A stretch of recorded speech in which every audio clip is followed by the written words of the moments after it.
Ci siamo, parliamone, ascoltiamoci e soprattutto ascoltiamo Conte perché la situazione è grave.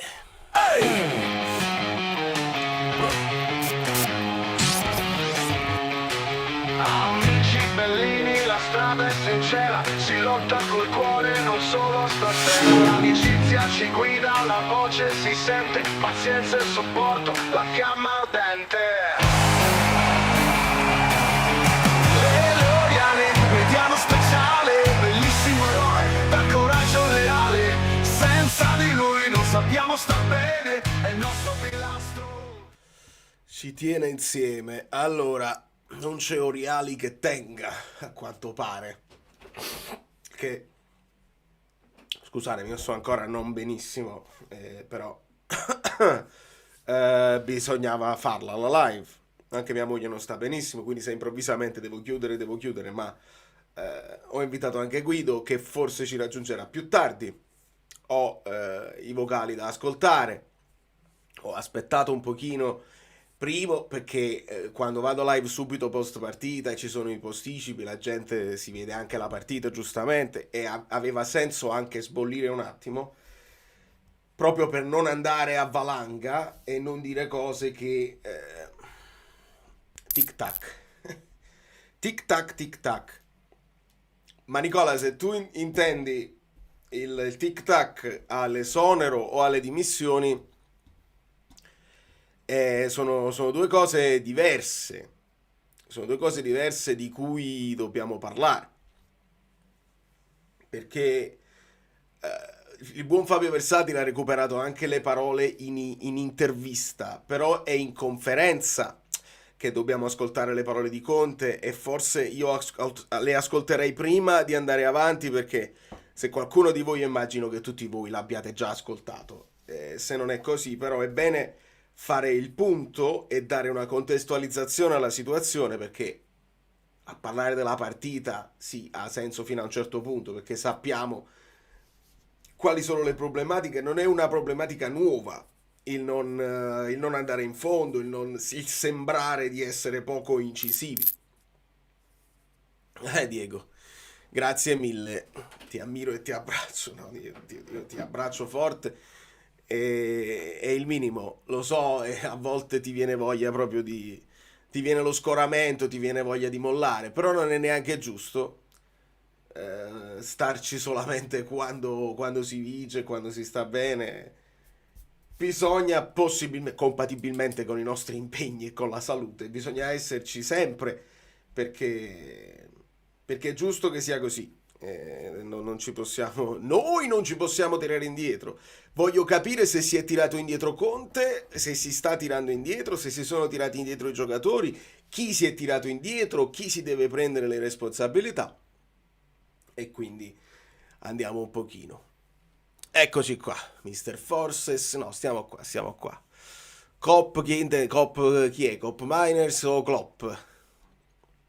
Su via, una squadra di campioni d'Italia che con il 17enne in porta non prende d'assalto la porta avversaria è proprio sintomatico di qualcosa di grosso. Pietro, è proprio quello che ho detto non solo nello short che ho fatto sui mini social e anche su YouTube, è proprio quello che ho detto in reaction. Ed è bene che la reaction sia già là, perché non devo dirvi quello che ho già notato in partita. Cioè, nel momento in cui si infortuna Skorupski c'era una sola cosa da fare, l'assalto all'arma bianca anche da lontano, anche tiri velleitari, devi spaventare sto ragazzino, gli devi mettere pressione e niente. Poi anche Rowe si fa male, insomma c'è stato un momento in cui tu dovevi aggredire e non l'hai mai fatto. E quando poi Conte ha parlato di compitino, mi sono spaventato perché vuol dire allora non è un'impressione mia, non è un'impressione che abbiamo noi da tifosi come poteva essere, sai, con l'Eintracht tu dici lenti, però è attaccato.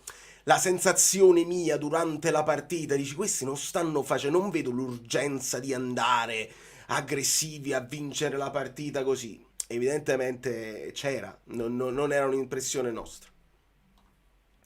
Grazie mille, è arrivato il momento di osare. Mazzocchi capitano e titolare a destra. Ho parlato pure io di Mazzocchi nella reaction.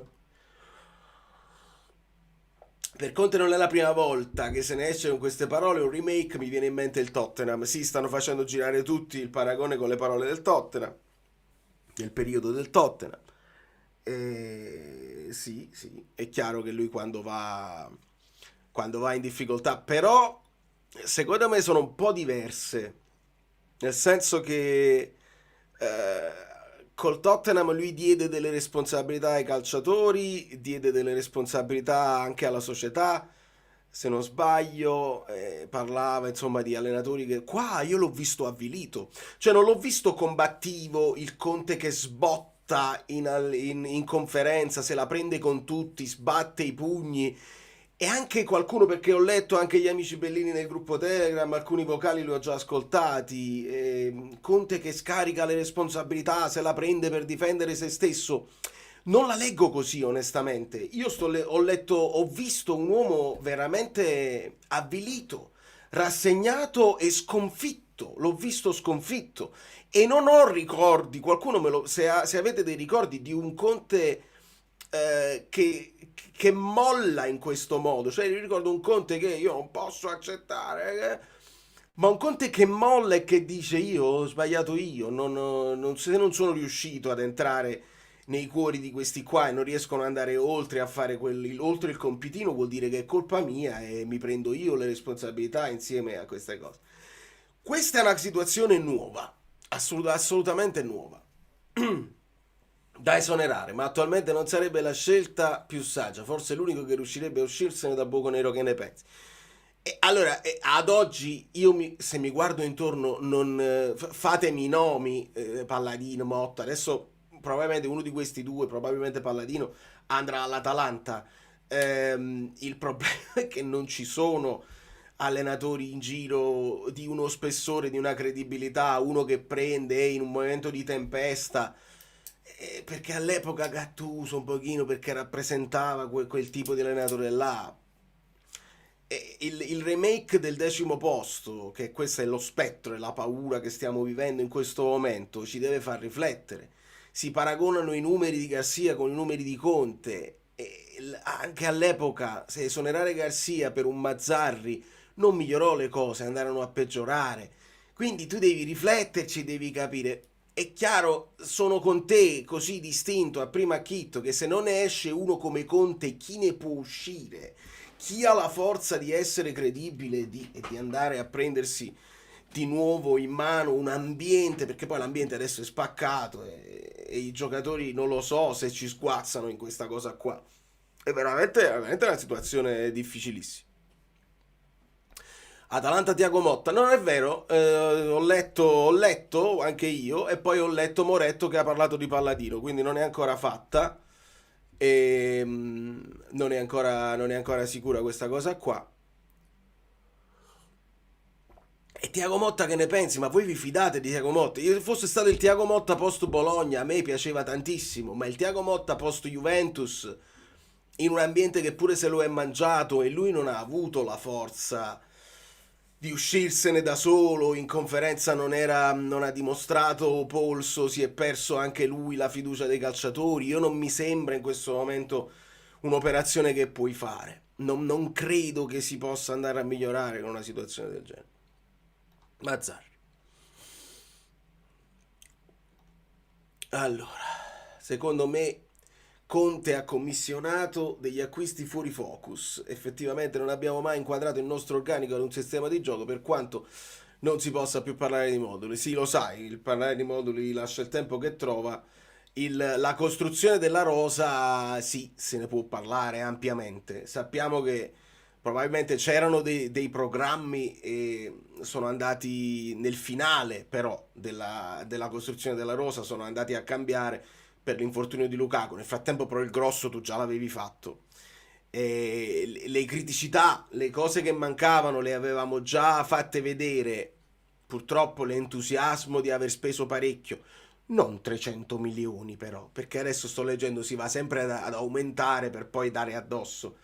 Ha speso 300 milioni così, Luca 50 milioni, aumentano sempre, ogni volta che twittiamo aumentano sempre questi milioni spesi. Non è così, però sicuramente Alcuni probabilmente non valgono quello che poteva essere la spesa, altri non sono stati utilizzati, altri sono deludenti onestamente, perché mi va bene chiedere di far giocare un po' in più Lang e Neres, ma quando entrano, io non vedo gente che trascina la squadra, gente decisiva. A me Lang mi ha deluso tantissimo e continuo a vedere un giocatore che prova a fare delle cose, ma non c'è nessun fuoco che gli esce da sotto.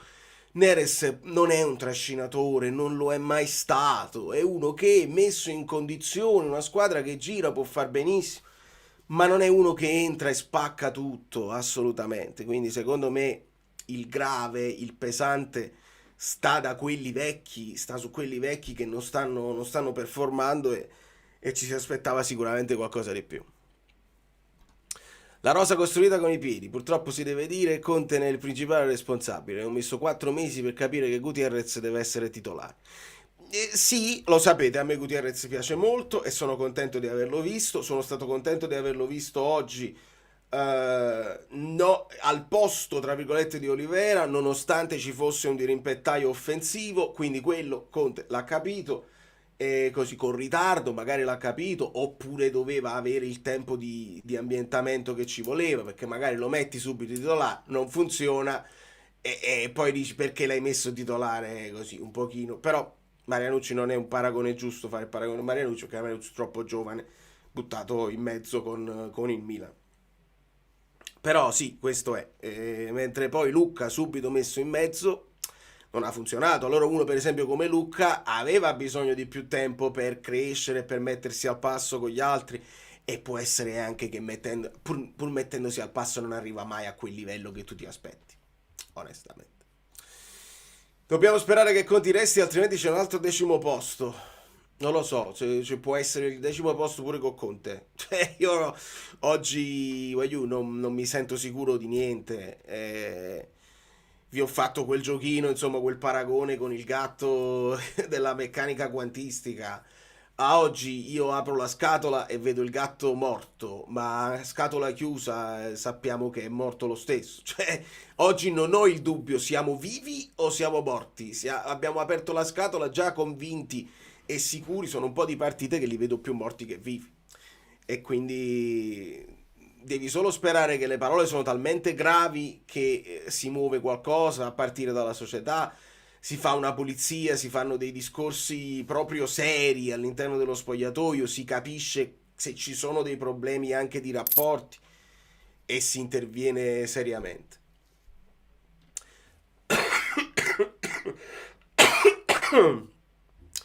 Rivedere le gerarchie. Tu dici, Alessandro, rivedere le gerarchie nel senso quelli che tu ritieni titolari o meno. Cioè, è tornato Rachmani, è tornato Buongiorno, Meret è infortunato, quindi Milinkovic-Savic. Voglio, facciamo la conta.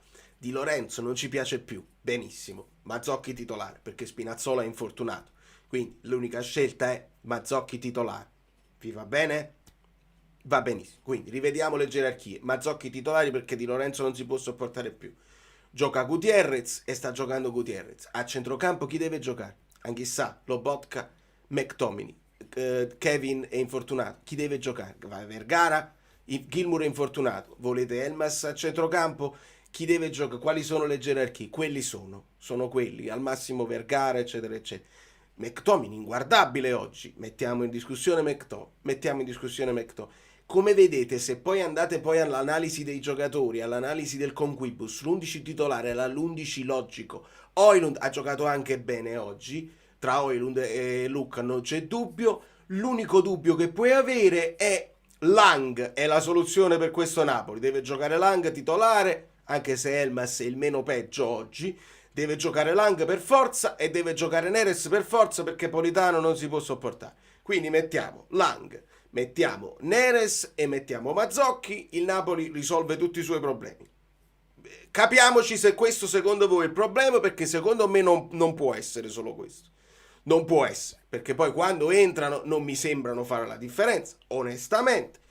E non lo so se con Mazzocchi poi dietro fare le sovrapposizioni Mazzocchi-Neres risolviamo tutti i problemi. Perché se una squadra non tira in porta non tira in porta, facciamo tirare Mazzocchi da di, cioè veramente capiamoci perché voglio ascoltare tutto e tutte le possibilità, datemi degli spunti. A sto punto Conte aveva ragione che con 4-3 non c'era equilibrio, che con Kevin in campo bisognava per forza giocare diversamente. E, again, Domenico, non ne faccio una questione di modulo. Il cercare l'equilibrio, sì, ma non è una questione di equilibrio. Oggi non è che ti è mancato l'equilibrio. Non è che tu ti sei scoperto completamente e ti hanno fatto l'imbarcata perché non eri equilibrato così. Oggi non hai avuto alcun mordente, non hai avuto la forza di mettere un cross sul portiere, non hai fatto un tiro da fuori, non hai fatto un tiro ribattuto, l'unico mezzo tiro l'ha fatto Elmas, non sei riuscito a fare niente. Non è una questione di modulo, non è una questione di equilibrio. Il discorso di Kevin era per utilizzare un giocatore che era il giocatore con qualità, non che ti dava equilibrio, ma che sicuramente con più qualità, se doveva trovarti un'imbucata, se tutti sono chiusi, te la poteva trovare e dare una mano a Lobotka e dare una mano un po' a tutti. Kevin non poteva mai essere un problema e questo è stato stabilito, che poi il discorso era trovare un modulo adatto che facesse giocare bene il Napoli mettendo tutti i giocatori che Conte riteneva i migliori così. Di conseguenza si è cambiato, si è adattato un pochino il modulo rinunciando alla fascia più debole. Perché? Perché Conte ha individuato nella fascia sinistra la fascia più debole, perché Lang evidentemente non gli piace, perché Elmas adesso sta utilizzando ma all'inizio non veniva utilizzato e avevamo quel problema di andare forti là e quindi togli un esterno, aggiungi un De Bruyne e li fai muovere in un certo modo. Questo è tutto. Allora, squallo e on. Oh, Turcimiento e Stomaco, solo scuse. Grazie amico mio. Turcimiento per forza dobbiamo provarci a parlarne e a capire. Non risolviamo qua, però ci dobbiamo provare. Si vocifera che la squadra stia rimando contro Conte e che le sue parole abbiano un senso su questa cosa. Che pensare? Sì, tra l'altro l'ha detto anche il Pampasosa. Pampasosa ha fatto delle dichiarazioni molto forti e credo le abbia fatte prima delle parole di Conte.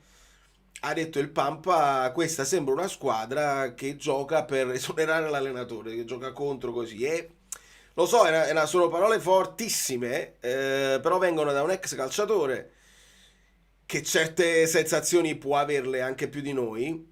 Io l'ho letta, non l'ho letta allo stesso modo, ma ho avuto la stessa frustrazione, cioè, ma non lo vuoi proprio fare, cioè, non ci stai nemmeno provando e non credo che Conte ti abbia detto no ragazzi, passiamocela tra di noi, non andiamo mai in verticale, non tiriamo mai oggi, voglio proprio, dobbiamo fare un altro 0-0, è importantissimo. Non credo, credo che Conte abbia chiesto tutt'altro non sia stato fatto. Quindi così. Poi le voci, guagliù, questo arriva alla sosta, di conseguenza io già ne sto leggendo alcune, altre voci che erano già uscite prima e adesso stanno ritornando e non si farà altro che inciuciare, perché la sosta con questa sconfitta ti porta a fare tutte le ipotesi e sono tutte valide, io non escludo nessuna, non escludo nessuno, non vi dirò mai, questi sono atleti, sono tutti amici, sono tutti contenti di farlo. No, c'è di più e di meglio, però ascoltiamo un attimo perché altrimenti... Li conosci, insomma, 5 sconfitte nelle ultime 6 trasferte, da 3 non segnate. Le chiedo cosa è mancato oggi, cosa sta mancando, se è preoccupato, se ci aiuta un po' a leggere in generale la situazione. Grazie. Sicuramente non posso non essere preoccupato perché 5 partite, 5 sconfitte da inizio anno sono troppe, soprattutto per una squadra che comunque è stata etichettata. Vedi, già qua, uno che magari vuole spegnere le polemiche oppure cercare di vedere il bicchiere mezzo pieno oppure difendere il proprio lavoro, dice 3 sconfitte, no? Ti direbbe 3 sconfitte perché ti parlerebbe di solo le sconfitte in campionato. Invece lui ci vuole mettere anche le sconfitte di Champions. Ed è inevitabile che vuole scoperchiare quelle che sono le possibilità. Alfonso. Diciamo che il Pampa qualcuno conoscerà a Napoli. No, ma infatti sì. Vabbè che poi, voglio, tutti conoscono tutti sempre, quando le cose vanno bene e quando le cose vanno male. È chiaro che quando vanno male anche loro campano di questo, quelli che sono gli ex calciatori, che però sono opinionisti, di questo campano pure loro. Non diciamo niente. Però è chiaro che ognuno si fa un'idea ed è giusto che ognuno dica la sua. Come squadra che doveva ammazzare il campionato, comunque fare qualcosa senza fare fatica. Quello su cui dobbiamo riflettere è che, ripeto, sono 5 sconfitte e quando perdi non è mai un caso. Quindi puoi perdere 1, 2, 1 su 5, significa che c'è qualcosa di reiterato, qualcosa che già avevo cercato di affrontare 20 giorni fa, cercando di trasferire le mie emozioni, il mio pensiero un po' anche ai più vecchi. Però innanzitutto voglio fare i complimenti al Bologna, perché poi alla fine Vabbè, i complimenti, poi è giusto che li faccia, anche perché nelle ultime uscite Conte giustamente è stato attaccato da tutta Italia perché si lamenta sempre, eccetera, eccetera, e quindi adesso è come se volesse fare anche un passo indietro sul suo personaggio, perché dice diamo anche merito a quelli che giocano bene, ma i complimenti al Bologna, se ascoltiamo il resto della cosa, è per dare un'altra staffilata ai nostri, perché dice loro erano avvelenati con la voglia di fare, hanno giocato giovedì, noi, quindi è questo. Ragazzi, lasciate il like per Polly, pure lei poverina si è messa a fare tutta la raccolta delle reaction sul suo canale, date un po' di soddisfazione. Bologna ha fatto complimenti a loro, complimenti per l'energia, per l'entusiasmo, per il cuore che ci hanno messo, perché ci hanno battuto su tutto. Quindi complimenti a loro. Noi dobbiamo pensare a cercare di affrontare seriamente alcune situazioni e cercare poi possibilmente di risolverlo, se si riesce a risolvere, perché alcune situazioni hanno già state affrontate 20 giorni col gruppo un po' storico, e avevo manifestato anche le mie preoccupazioni che continuo a manifestare, perché nel calcio il compitino non basta. Nel calcio, oltre al compitino, oltre a preparare la partita da un punto di vista tecnico, tattico, poi ci vuole passione, ci vuole ardore, ci vuole entusiasmo, ci vuole cuore, cosa che oggi Bologna ha messo a bizzeffe in maniera proprio rispetto a noi. E noi alla prima situazione negativa ci siamo un po' sciolti. Mi dispiace dover tirare anche fuori scheletri del passato. Dopo aver vinto uno scudetto il 10° posto, dispiace, però dobbiamo riflettere, dobbiamo veramente riflettere. Quando dice ero, secondo me là quasi voleva dire ero stato profeta, nel senso che ve l'avevo detto, vi avevo avvertito che si poteva andare anche a finire così, ma intorno c'era talmente tanto entusiasmo, il Napoli ammazza il campionato, eccetera, eccetera. Io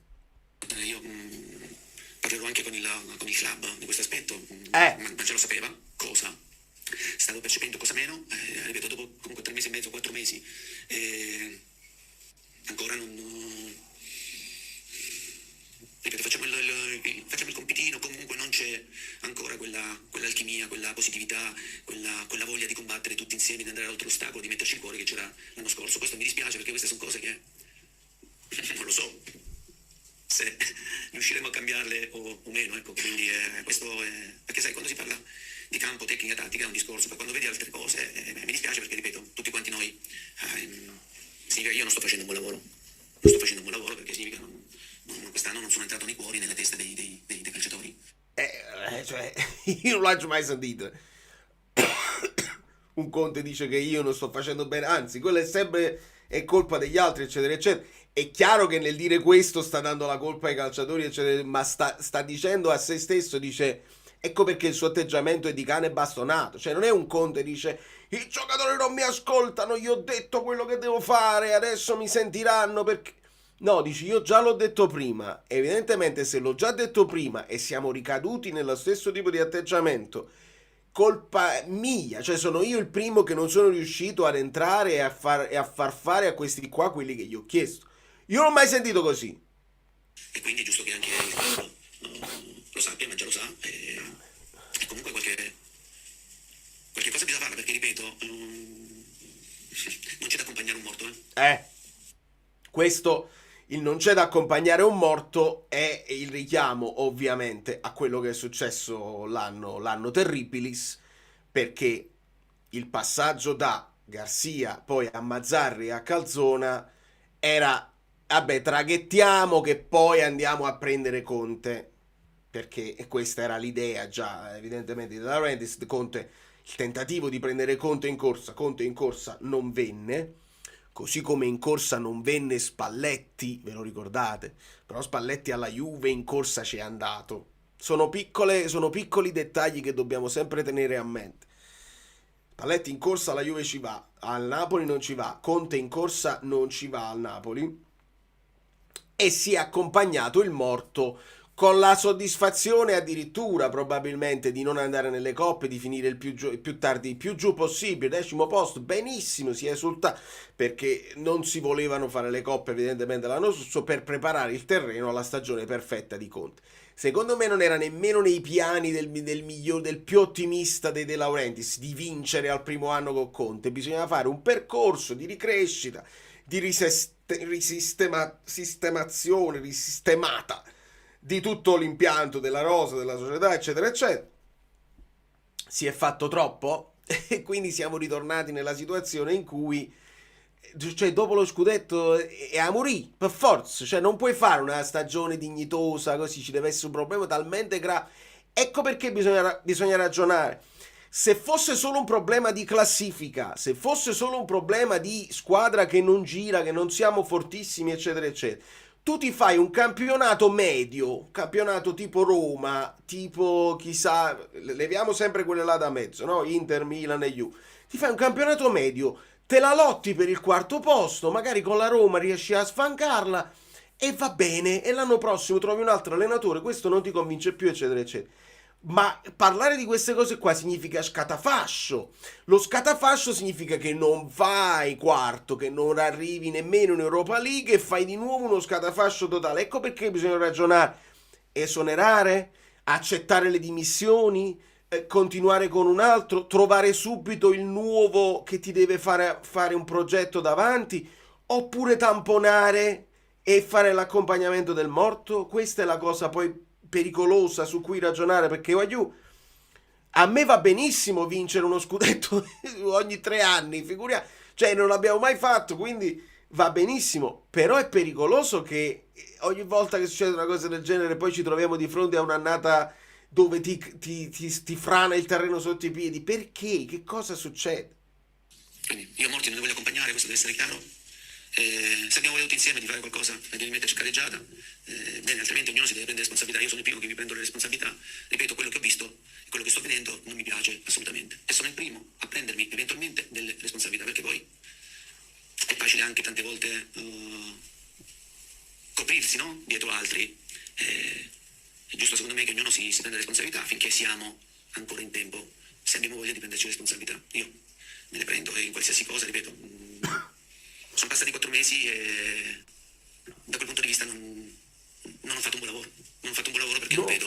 non vedo energia positiva, non vedo alchimia, non vedo una squadra che ha voglia di andare oltre l'ostacolo, di metterci il cuore. Ecco, vedo ognuno che pensa a un proprio problema, e questo mi dispiace, però siamo ancora in tempo, se abbiamo voglia di cambiare il trend. Annaccia, pubblicità pure. Capite? Adesso continuiamo così. Un mese fa uscivo da Maradona cantando Sudato innamorato. È una cosa veramente inspiegabile, voglio. Veramente una cosa incredibile. Fino a quando fai giocare Politano che non segno fa assist neanche con le mani, a discapito dei giocatori nuovi, è normale che i nuovi non vogliano morire calcisticamente parlando per te allenatore. Capisco questo discorso che fai. Il problema è che secondo me non ti metterà mai titolare se Conte percepisce in allenamento che già non ti stai, non ti immolerai e non vuoi morire calcisticamente. Cioè, noi Conte lo sappiamo, è uno che, anzi, glielo abbiamo detto pure come problematica eventualmente, nel senso gli allenamenti troppo tosti, che poi ti portano a infortunare, eccetera, eccetera. Conte probabilmente chiede qualcosa in allenamento che non tutti sono in grado di dare, che non tutti riescono ad andare oltre l'ostacolo. Secondo me, e io sono con voi perché Neres lo voglio vedere a destra, perché Politano anche a me non soddisfa, io faccio l'analisi pulciosa delle cose di Politano per capire se ci sono delle cose migliori che noi non vediamo in partita così. È un se anche Politano va benissimo e funziona perché nella sua carriera a Napoli comunque ha fatto più cose buone che cose malamente. E oggi no, oggi non lo è. Allora io mi devo chiedere, ma cosa fa Neres in allenamento? Cioè, devi fare il minimo indispensabile per mettere fuori un Politano così. Non è possibile, allora vuol dire che non stai facendo neanche quello. Vuol dire che l'atteggiamento è quello là che vedete quando sono entrati, gli occhi semichiusi, così. Entri in campo, rincorre un po' il pallone, eccetera, eccetera. Idem lui e Lang. E il fatto che lui e Lang siano un po' amici, si fanno le foto insieme, e secondo me questo che poi sta dando fastidio. Di Lang ha proprio parlato apertamente Conte, e lo potevamo immaginare come personaggio che poi se non si fossero pigliati non si pigliavano più. Però hai capito, con chi te la fai tu Neres? Se te la fai con Lang, che di base pure è sbruffone, svogliato, e questo devo pensare, non lo posso sapere, ma questo devo pensare, e allora vuol dire che il problema sta là, che giocherà sempre Politano con tutte le sue problematiche, piuttosto che uno che non ti dimostra in allenamento che è pronto a morire per te. Devo pensare questo. A che servono questi allenamenti massacranti di Conte quando poi i calciatori non reggono 2 partite a settimana e sono sempre rotti? È bella domanda. Lì c'è da chiedere a Conte e al suo staff. Dice forse è meglio allentare. Conte ne ha fatto una questione diversa. Ha detto noi con le partite ravvicinate abbiamo meno tempo per riposare. Io non lo so, noi non li vediamo questi allenamenti. Sappiamo che sicuramente è massacrante quello che fa d'estate, non lo sappiamo che tipo di sedute fa durante la settimana, anzi mi pare che abbia dato anche un giorno di riposo dopo la partita con l'Eintracht, perché era logico farlo. Poi una volta del giorno di riposo dici devono lavorare, mettili sotto al torchio così, invece li fai lavorare, devi farli riposare, e purtroppo non lo sappiamo qual è la cosa giusta da fare. Aspetta. Assolutamente come è arrivata, ha un proprio problema e questo mi dispiace, però siamo ancora in tempo se abbiamo voglia di cambiare il trend, però oggi è la quinta sconfitta, non mi è piaciuta assolutamente come è arrivata, su questo io non devo avere scuse, non devo scusarli, assolutamente, non devo neanche proteggerli, perché ci sono delle volte che li puoi proteggere, altre volte che li puoi proteggere, io non posso proteggere me stesso perché sto dicendo che in 4 mesi si vede che non ho fatto un buon lavoro, quindi io sono il primo responsabile, se prendo un buon lavoro, quindi prendo tutte le responsabilità. Radio CRC. Con questa vittoria, questo spirito, il Bologna può puntare ai primissimi posti del campionato. Ma guarda, Cioè, fatemi capire, questa è la domanda di Radio CRC. Io pensavo fosse una domanda di un giornalista del Bologna. Con questo spirito può il Bologna puntare al campionato? Spero sia tagliata. Spero sia tagliata. Non può essere una domanda di Radio CRC. Non lo posso essere. Allora Enzo, non capisco il discorso di Conte che nasconde tutti i problemi tecnici e tattici di questi giocatori. La mette sul piano del mentale, ma la fase offensiva dove sta? Inesistente. La fase offensiva è la stessa che stavamo facendo anche all'inizio quando segnavamo con regolarità. E dicevamo il Napoli segna di più, però subisce qualche gol in più. Adesso c'è stata l'involuzione. Non è che abbiamo smesso di facevamo una fase, perché lo dicevamo con il 4-1, 4-1, 4-1, 4-1, non si può giocare, devi giocare con il 4-3, col 4-3 vedi che vai meglio, eccetera, eccetera. Era la stessa fase offensiva, gli stessi schemi, le stesse cose provate in allenamento. Alle volte funzionano e alle volte no. Perché? Perché sei in Serie A o sei in Champions League, se fai le cose a compitino, cioè senza grande intensità, senza prenderti qualche rischio, perché il prendersi qualche rischio significa anche fare il passaggio non quello a 2 metri comodo, ma provare un'imbucata dove magari puoi perdere il pallone, ti esce sul cartellino, passaggio sbagliato, è un rischio che tu giocatore te lo devi prendere, altrimenti ognuno se la passa. Invece di puntare l'uomo, sbagliare un dribbling, la passo indietro, invece di provare a tirare in porta la scarico. Questo significa poi avere gli schemi offensivi che avevamo prima. Non lo facciamo più. Quindi io devo dare, e non lo faccio, e vi prego di credermi perché non me ne frega proprio. Mandiamolo Conte, sarà colpa sua che non studia e non fa gli schemi offensivi. Guagliù, non giustifichiamo i calciatori fino alla fine, perché io quello che ho visto nelle ultime partite non me lo ricordo. Non me lo ricordo visto da fare da questi calciatori. Quindi si cominciassero a prendere delle responsabilità anche loro. Conte si sta prendendo le sue, lo metto tra virgolette, ma lo sta dicendo. Dice: io sono colpa mia che non li sto facendo andare oltre l'ostacolo e non mi ascoltano più. È una gravissima ammissione di colpa per Conte. Però pure i calciatori, cioè, hai bisogno di uno schema di Conte per tirare in porta un bambino di 15 anni. Hai bisogno degli schemi di Conte per provare a fare un cross verso la porta. Calcio di punizione dal limite dell'area, oppure il corner corto, la passi vicino. Io non ho bisogno degli schemi di Sarri, di Klopp, di Allegri o di Conte per vedere un tiro in porta. Questo però lo dobbiamo dare ai calciatori, altrimenti gli diamo un alibi infinito, che è lo stesso che demmo ai calciatori durante quell'annata. È lo stesso cosa che demmo. Falanga, prima di tutto grazie sempre e auguri for your new flat, mate. I know you're gonna make it beautiful, you're gonna make it nice. To me flat. Leggo critiche a Elmas, ma con chi ta fai? Cioè, quella è la domanda che ti devo fare. Critiche a Elmas, ma con chi ta fai? Gente che non ha il focus del problema. A me sembra che stasera forse un po' egoista, ma in campo abbiamo di peggio. Conte non mi dà l'impressione a mezzo tattica di aver compreso i problemi. Con chi ta fai, Tore? Ci hanno speso tutta la mazzetta con l'Inter. Ve la ricordate la frase di Fabio Versatile, che quando una squadra vinceva con noi, poi dopo cominciava a perdere punti a raffica subito dopo, perché si erano spesi tutta la mazzetta con noi? È capitato anche a noi.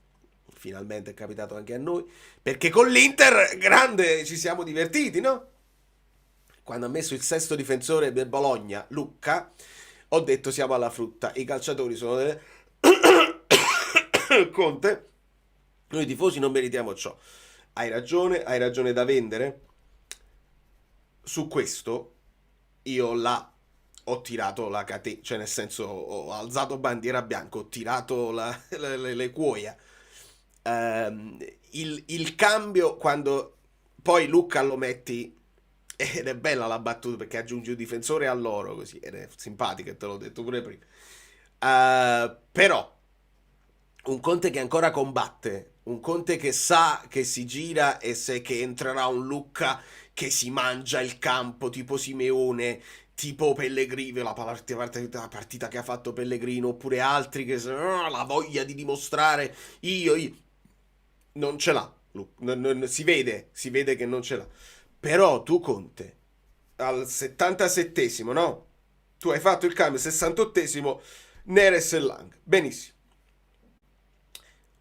Lucca con Højlund, per me, al 75esimo, lo devi mettere anche per disperazione. Pallonate in avanti per il bambino. C'è un bambino in porta. Pallonata in avanti di Milinkovic-Savic con le due punte alte. Fammi vedere una cosa del genere. E invece, quando vedo il cambio Juan Jesus e Olivera per Buongiorno e Gutierrez, io so che quello è un cambio magari stabilito a tavolino, me lo immagino, stabilito a tavolino per una questione di non farli infortunare. Forse Buongiorno aveva raggiunto il minutaggio necessario ed era già stato stabilito. Gutierrez pure, da che non giocava mai, ne fa 2 consecutive, ci sta la sostituzione, ma sono 2 sostituzioni uomo su uomo che non cambiano la partita. Per me, se ci aggiungi Lucca dentro, io accetto anche Juan Jesus e Olivera. Se invece fai solo quel cambio là, è proprio il gesto, è il gesto di chi dice mi avete scocciato. Io questa partita l'ho già persa al 77esimo. E là posso immaginare il perché lo fai così, ma non lo posso mai condividere. Quindi non sono, quando voi mi dite non ci sono gli schemi d'attacco, non vi seguo, li abbiamo visti, li abbiamo studiati, li ho analizzati, mi sono fatto un culo così per farvi vedere gli schemi del Napoli. E quando mi dite non ci sono schemi, vado in freva io come se li avessi messi io, perché li ho visti e ve li ho fatti vedere. Ma quando vedo quella sostituzione, sono io il primo a dire: Conte, hai bollato e me la prendo con te. Io quello che posso dire, non voglio mettere nei confronti, quello che ho detto prima è complimenti al Bologna perché per lo spirito, per l'energia che c'era oggi proprio nello stadio tra tutti, tra tifosi, calciatori, allenatore. L'anno scorso hanno vinto la Coppa Italia, sicuramente è un'ottima squadra guidata da un bravissimo allenatore come Vincenzo Italiano, quindi tanto di cappello, io faccio complimenti al Bologna, riconosco. Non è che puoi passare la torcia a Vincenzo Italiano. Dice vabbè, faccio i complimenti, Italiano farà benissimo sulla panchina del Napoli. È sotto contratto Italiano, come tutti gli altri allenatori papabili in questo momento. Che ci sono stati superiori sotto tutti i punti di vista, soprattutto su un punto di vista che ci tengo tanto, che è il cuore. Ecco. Corriere dello Sport. Salve. Mi scusi, parla di dinamiche extracalcistiche, può spiegarci meglio in che senso? E poi le chiedo, una volta analizzata questa situazione, adesso in che modo può venirne fuori il Napoli? Ma sai, quando io parlo di dinamiche extracalcistiche parlo di cuore, di passione, di entusiasmo, di voglia. Queste sono le dinamiche extracalcistiche, quindi che secondo me motivazionali, cioè ci possiamo mettere tutto, perché poi c'è il campo calcistico e quando tu parli di campo, quindi parliamo di tattica, tecnica, qualità, meno qualità, e poi c'è un aspetto che spesso e volentieri viene un po' sottovalutato, è quello che poi ti porta a fare qualcosa di straordinario, quello che abbiamo fatto noi l'anno scorso, capisci? Quest'anno... Guarda, anche qua, no? Quando lui dice ci possono essere dei problemi tattici, tecnici, è come se lui dicesse io posso essere anche scarso, perché vedi, Filippo dice è da febbraio che siamo stitici in attacco, quindi tornando proprio all'anno scorso, eccetera, eccetera, solo con KDB si era meglio.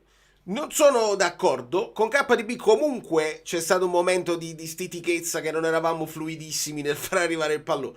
Allora diamo per scontato che Conte è scarso, diamo per assodato questo, che Conte è scarso, gli schemi di attacco non li fa funzionare, specialmente probabilmente, mettiamola meglio, Conte solo con Lukaku sa giocare. Il nuovo Conte senza Lukaku non ha schemi di attacco, quello con Lukaku funzionava perché... Ok, diamo questo per scontato.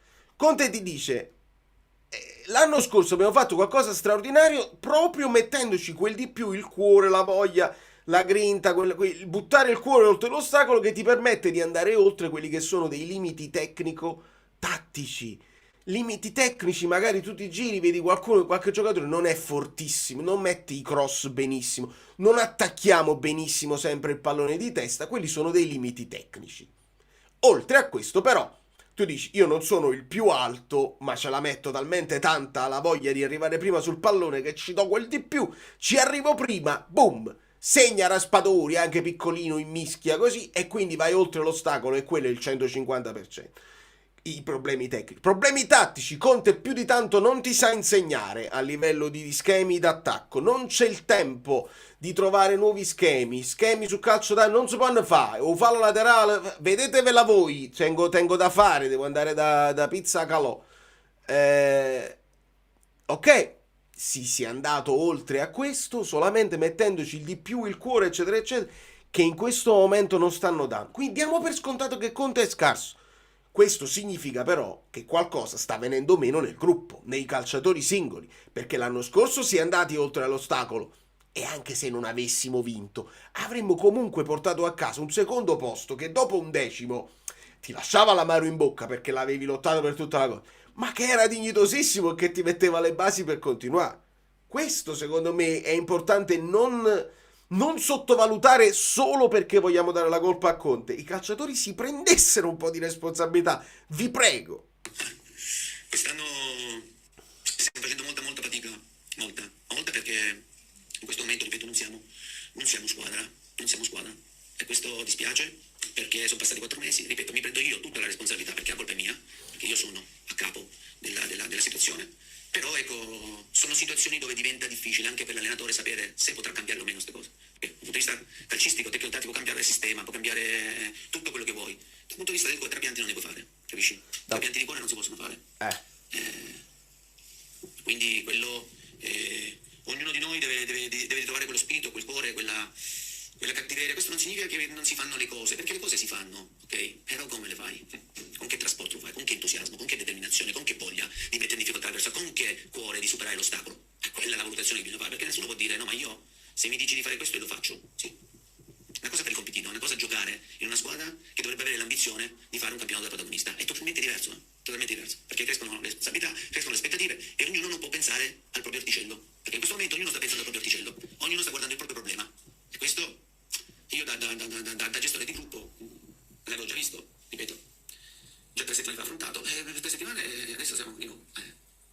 Ecco perché ne voglio parlare bene anche con il club, perché è giusto che da parte mia il club sappia sempre, ma già conoscevo il mio pensiero, ecco, però significa, come ho detto, non sto facendo un buon lavoro, perché entrare nella testa dei calciatori deve essere compito nostro, entrare nel cuore dei calciatori se c'è cuore, perché a volte se non c'è cuore. Capite quando lui dice e ripete devo parlare con la società? Cioè, io la leggo solamente in un modo, cioè, se non riesco a riprendere in mano la cosa, io parlo con la società, ciao. Cioè, non voglio accompagnare un morto, se non riesco a... se il problema sono io, praticamente, sta dicendo, me ne vado, che la società si faccia trovare pronta. Cioè, questo mi sembra che stia dicendo, è una cosa gravissima. Non capisco perché pochi giorni fa diceva che si criticava troppo e mo cambia tutto. Bravo, I'm so Dove. Perché qualcosa evidentemente lui si aspettava da questo gruppo e il non criticare troppo significava anche difendere, no? I giocatori, noi eravamo più feroci, più critici, non potevamo accettare una partita blanda in Champions League. Quando diceva aspetta, vediamo se mi dimostrano, io continuo a difendervi, mi dimostrate col Bologna prima della sosta, magari prima di andarvene nelle nazionali, che magari qualcuno stia pensando solamente non mi voglio fare male così me ne vado in nazionale, devo pensare anche questo, che la gamba in allenamento non ce la metti perché pensi ma mi ha chiamato nazionale, è meglio che mi sono più tranquillo. Questo non vale per Neres, potrebbe valere per Lang, se è stato convocato con l'Olanda.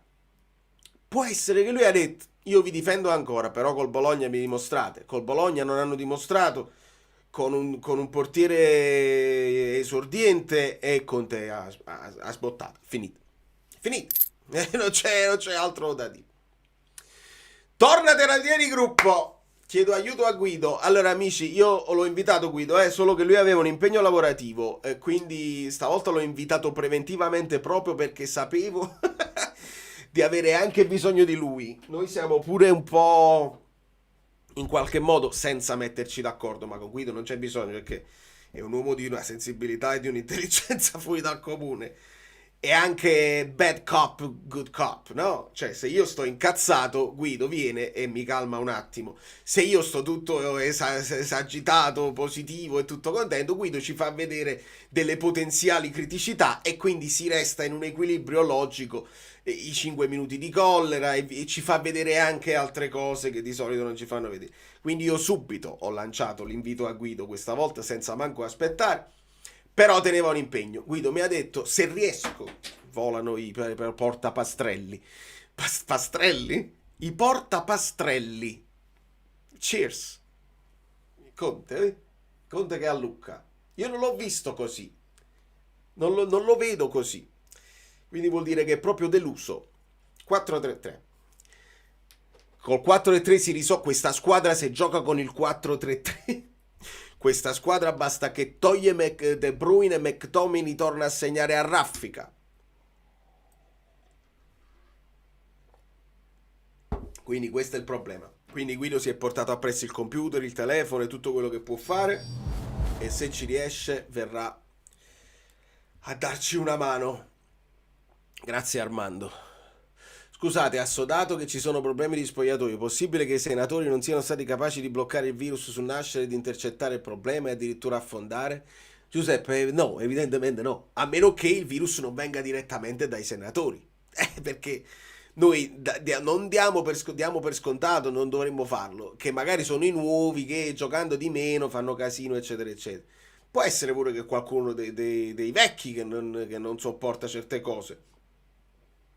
Può essere che non sopporta il metodo Conte, può essere che non sopporta i nuovi che sono arrivati, può essere che non si sta remando tutti nella stessa direzione e può essere, e ritorna, e mi dispiace, ma questa non è una novità, la mancanza di leadership se n'era parlato in tempi non sospetti anche nell'anno del 10° posto e non è che è stata risolta l'anno scorso si vedeva che Lukaku aveva una leadership, si era raggiunto anche un Oriali, ma alla fine tutto ruota intorno a Conte. Seppure Conte, con la sua credibilità data dalla sua carriera e dal suo vincere sempre, dopo aver vinto non è in grado di farsi seguire dal gruppo, vuol dire che le ferite sono più profonde e questi qua sono... Quando dico questi qua però, ci tengo anche a dire una cosa, perché quando mi si è chiesto ma tu mo chi metteresti per risolvere la situazione, è normale che io vi rispondo Conte è l'unico che può risolvere la situazione, però io mi guardo indietro ed è successo con Garcia, con Mazzarri e con Calzone, nessuna così, poi torno indietro e l'ammutinamento con Ancelotti e poi deve venire Gattuso e con Spalletti eccetera eccetera e poi Spalletti se ne andrà. Voglio vuol dire che di base c'è qualche cosa che non è forte in società, che ti mantiene una situazione sotto controllo per lungo tempo. Deve sempre esserci una scossa. Dopo la scossa, uno si mette là, fa quello che deve fare. Dopo, appena finita la scossa, ci si riadagia, si ritorna alle vecchie abitudini, i procuratori, le cose. Secondo me deve essere qualcosa di più profondo e poi escono sempre le varie voci che a Napoli si rincorrono quando le cose non vanno bene. Quindi la mancanza di leadership si sente e non basta. E secondo me manco quella basta. Ci fosse stato Lukaku, ci fosse stato De Bruyne, probabilmente ci sarebbe stato di meno. Andato via De Bruyne è stato il libera tutti, se ci fate caso. Via tutti, nessuno più fa il suo dovere. Forse avere un ex calciatore in dirigenza invece che qualche... Ma forse, ma ve lo dico, ma forse, e nemmeno è detto, perché ci sono società con ex calciatori in dirigenza e nemmeno risolvono la situazione. Ma non sarebbe male, ecco, non farebbe male, secondo me. Puoi solo andare a migliorare, secondo me. Però è un discorso che va nella psicologia e va nei meandri di quello che non possiamo sapere, che possiamo immaginare, che abbiamo il diritto di immaginare. Il fenomeno c'è, ti ha fatto vincere lo scudetto, ma non so a chi ti riferisci. Il paragone con la stagione di 2 anni fa credo sia in una certa misura legittimo, però bisogna contare che quest'anno l'allenatore è un mercato in più, quindi sono d'accordo, sono i giocatori. Esatto, poi il discorso del mercato va affrontato bene, nel senso che l'abbiamo già fatto in teoria, però si può rifare prendendo giocatore per giocatore. Quelli che davamo per scontato che potessero essere degli upgrade sono però upgrade per la panchina. Allo stato dei fatti, lo sapevamo a bocce ferme, cioè prima di partire col campionato, che l'unico che avevi messo come titolare era questo signore qua. Era questo signore qua che in qualche modo avrebbe trovato lo spazio perché è un professionista pazzesco e che per tutta l'età che c'ha non si può lasciare fuori perché è fortissimo. Nel 23 colpa di Aurelio, ora ADL smoking bianco. Diego, come rispetto il tuo pensiero, perché giustamente dici tu, De Laurentiis ha speso. Certo, sul fatto che abbia speso così. Il come abbia speso poi va chiesto a Manna, va chiesto a Conte. Manna voleva fare delle cose, Conte ne voleva altre. Per esempio De Bruyne, cioè non è che ce lo hanno detto in società, noi l'avevamo preso già a marzo. Quindi De Bruyne non è una richiesta di Conte. De Bruyne è la voglia di Manna di fare il colpo e la voglia di De Laurentiis di dire con o senza Conte, cosa che non sapevamo ancora, noi ripartiamo con De Bruyne, quindi con la voglia di avere un giocatore con status di continuare e non Cajuste, sotto questo punto di vista. Poi però nello specifico bisogna capire il resto degli acquisti, perché Conte ci ha detto per esempio io volevo Ndoye e non si è potuto fare, e tutto il resto è un po' a catena, perché alcune cose sono state operazioni obbligate, altre operazioni logiche. Poi ci metti anche che alcune delle operazioni logiche ti sono venute meno per gli infortuni, eccetera, eccetera, e ti crea questo strascico, questa slavina che poi, se diventa una frana totale, non riusciamo a recuperare mai più. Dottor Varon, scusate, voglio c'ho un po' di raucedine, ti ho taggato nel vocale fatto alle 17:05. Boh, le 17:05 intendi le 11:05 mie, immagino. Sì, andiamo ad ascoltare i vocali. Qualcuno si è abbonato al canale? Allora, io do il benvenuto a Vito Bruno, sono nuovi iscritti, non abbonati. Se qualcuno si abbona, ricordate sempre di scrivermi in privato, così vi posso aggiungere nel gruppo Telegram. A proposito di gruppo Telegram, ci giriamo. Io ho visto già Daniele, vocale di 3 minuti non si può fare, io devo mantenere un ritmo del canale, già, però lo so che è una giornata particolare che tutti volevano sfogare, vado un pochino con più velocità cercando di ascoltarvi tutti. Non devi evitare che poi si fanno vocali lunghi. Ok, vocale primo tempo. Facciamo prima. Ciao ragazzi, ciao. Allora, si può dire ai due fidanzatini di Lorenzo e Politano che non devono per forza cercarsi loro due. Quando Oilund scatta va servito, ok? Va servito, si chiama attaccante, quindi va servito perché attacca, ok? Non che si gira, si torna indietro. Di Lorenzo non sa cosa vuol dire fare un passaggio in avanti, mi sta facendo arrabbiare. Per far arrabbiare Pino ce ne va, ragazzi. Punto primo. Punto secondo, il Bologna è entrato coi coltelli tra i denti, ci stanno ammazzando, però ci sta. E punto terzo, che poi chiudo, e soprattutto poi vale pronta guarigione per tutta la situazione tosse e non tosse. Ok, terza cosa, cioè, hanno un portiere di 18 anni, ragazzi, 18 anni, va bene? Che poverino si sta cagando sotto. Tirate da qualsiasi posizione, tirate in porta, non dovete arrivare in porta per forza. Senza dubbio, ovviamente, essendo questo uno del primo tempo, sono le stesse impressioni che ho avuto io in reaction. Migliore del Napoli per te, rispondi per favore. Oggi Oilund. Mi è piaciuto Guterres, Elmas è quell'unico mezzo tiro, quindi per me così 5,5 eccetera eccetera, però Oilund ha fatto quel lavoro che si chiede a Oilund di hold up and play, e l'ha detto anche Conte, l'ho ascoltato in cosa, ha detto Oilund ha fatto una buona partita, non ho niente da dire a Oilund. Per me Oilund oggi grande partita, quindi non si può manco dire la punta che eccetera eccetera. Sono venuti meno tutti gli altri, ma nello specifico tutti la parola chiave è il compitino, nel senso che nessuno ha fatto degli errori clamorosi. Certo, il gol che arriva di Dallinga, Di Lorenzo non chiude, Rachmani non chiude e Savic sul suo palo non para. Quindi quelli sono errori. Puoi anche dire sono stati più bravi gli avversari a farlo. È il compitino. E sono cose che fai però un po' lentamente, un po' senza convinzione. È quello che è grave, che è difficile poi da far vedere in uno screenshot di un'analisi tattica. Ok, io ho spento all'entrata di Olivera in campo. Ora, di là dell'arbitro pessimo, io credo sia anche colpa del modo in cui giochi, soprattutto Oilund, un giocatore, un attaccante che viene messo a giocare in quel modo lì, è ovvio che poi è nervoso. L'abbiamo visto anche con Morata, col Como. L'avversario non è stupido, lo capisce, l'arbitro completa il quadretto perché gli arbitri vogliono che i giocatori siano. Questo qua ormai l'abbiamo capito.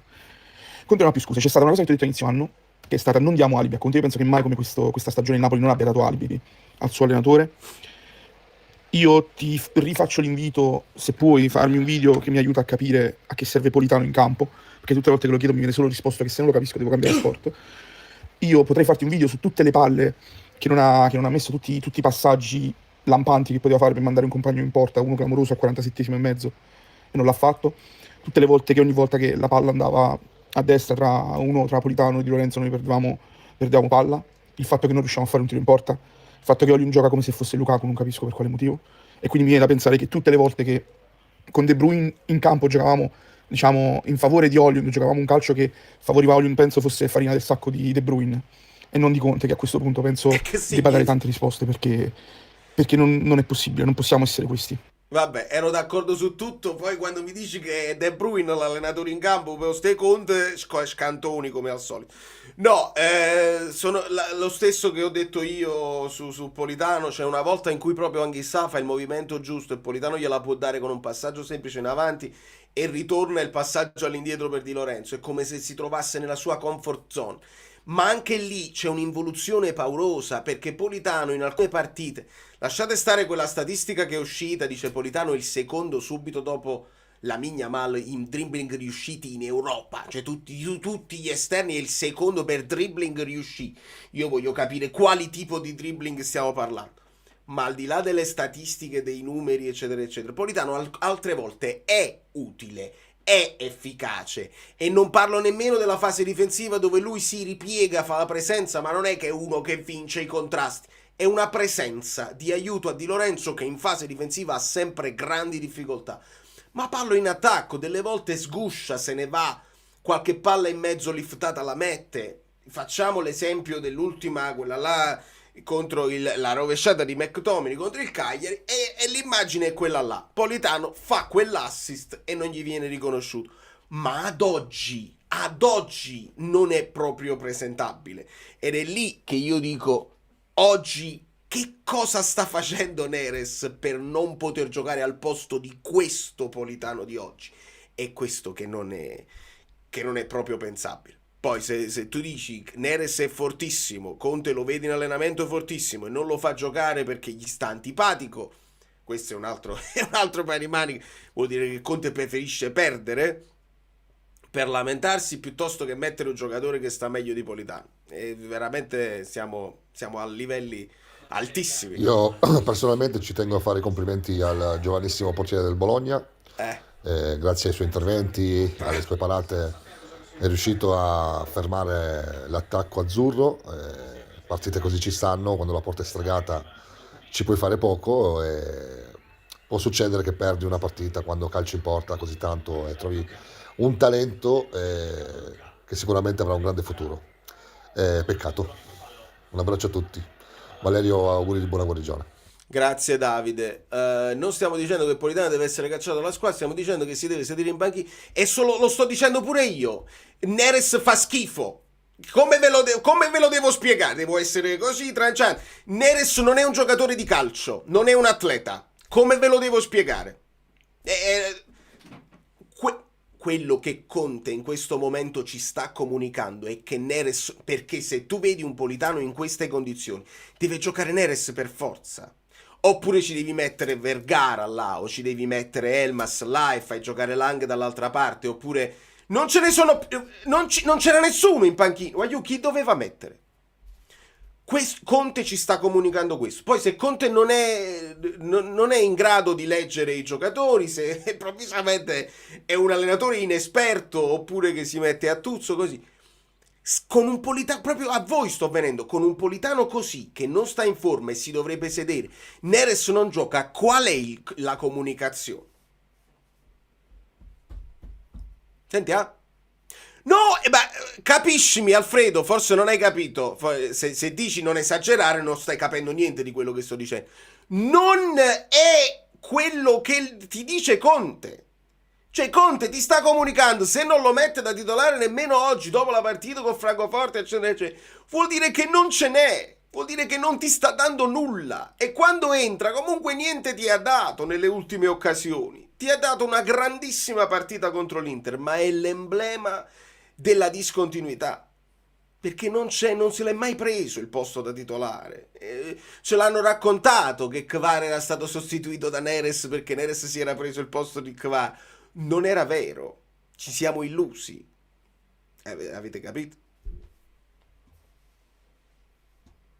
Così, e io così la sto leggendo. Forse non. Voi pensate che io stia difendendo Politano, stia attaccando Neres o stia difendendo Conte.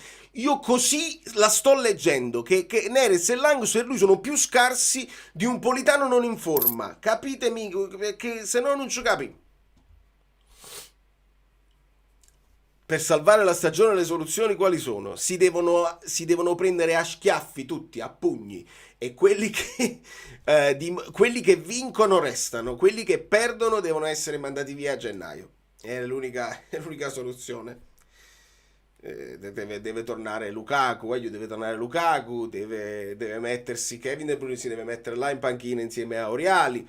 Conte deve azzerare le gerarchie, come abbiamo detto tutte quante. Devono arrivare dei giocatori, devi comprare dei giocatori forti a gennaio che possano giocare subito. E anche se l'altra soluzione, anche se sono più scarsi, Conte si deve convincere che devono giocare quelli là più scarsi che però ci mettono il cuore. Io non posso pensare che Mazzocchi non ci stia mettendo il cuore. Quindi Di Lorenzo fa schifo pure lui, che non si può sopportare, deve giocare Mazzocchi. Poi vediamo come si comportano in campo. Magari un po' di cuore in più è meglio di una tecnica potenziale che poi messa al servizio senza cuore non serve a niente. Questo è quanto.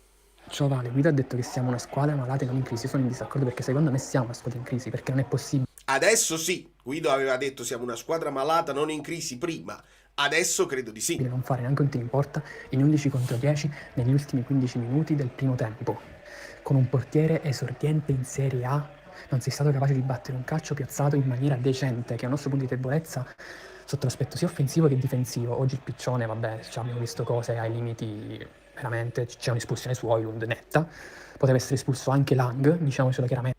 Poteva essere espulso anche Højlund. Aggiungiamoci anche questo. Vabbè, Schiffi è stato una schifezza. Però non ci permette, perché anche là io vado in freva. Dateci la possibilità di lamentarci di un arbitraggio di merda. Invece no, se siamo noi che giochiamo così non ci possiamo lamentare. Ma poi ha fischiato delle simulazioni dei giocatori del Bologna, possiamo dirlo chiaramente, quindi arbitraggio scandaloso da ambe le parti. Mi ha ricordato un pochettino Roma-Napoli di Mazzarri, dove finimmo la partita in 9 contro 11 all'Olimpico. Infatti, che poteva accadere oggi, perché ripeto, Højlund e Lang potevano essere espulsi. Una squadra molto nervosa, e io direi che dovremmo cominciare a pensare realmente che una stagione di transizione, tutto sommato una stagione da 75-80 punti non sarebbe per nulla male. Ciao, stagione di transizione sì. Bisogna vedere se ci sono i presupposti, però questa mi interessa, perché vedi, Seimodi ascolta la voce, perché l'ho letto Di Lorenzo, ascolta la voce di Di Lorenzo in conferenza stampa: la morte del calcio, nessuna empatia col momento. Questa è importante, se la trovo la ascoltiamo, perché sarebbe importante capire, no? Il punto di vista del capitano, se è scosso da tutto questo o se è tutto normale. Vediamo se la trovo. Nel frattempo Ross. Ciao Vale, ciao a tutti gli amici bellini. Non saprei proprio che dire. Se non penso bene a quello che dico, parte qualche bestemmia sicuro. Cioè, è possibile che in una partita di 90 minuti non si riesce a fare un tiro in porta a un portiere di 17 anni? È possibile che non abbiamo una fase offensiva, si improvvisa?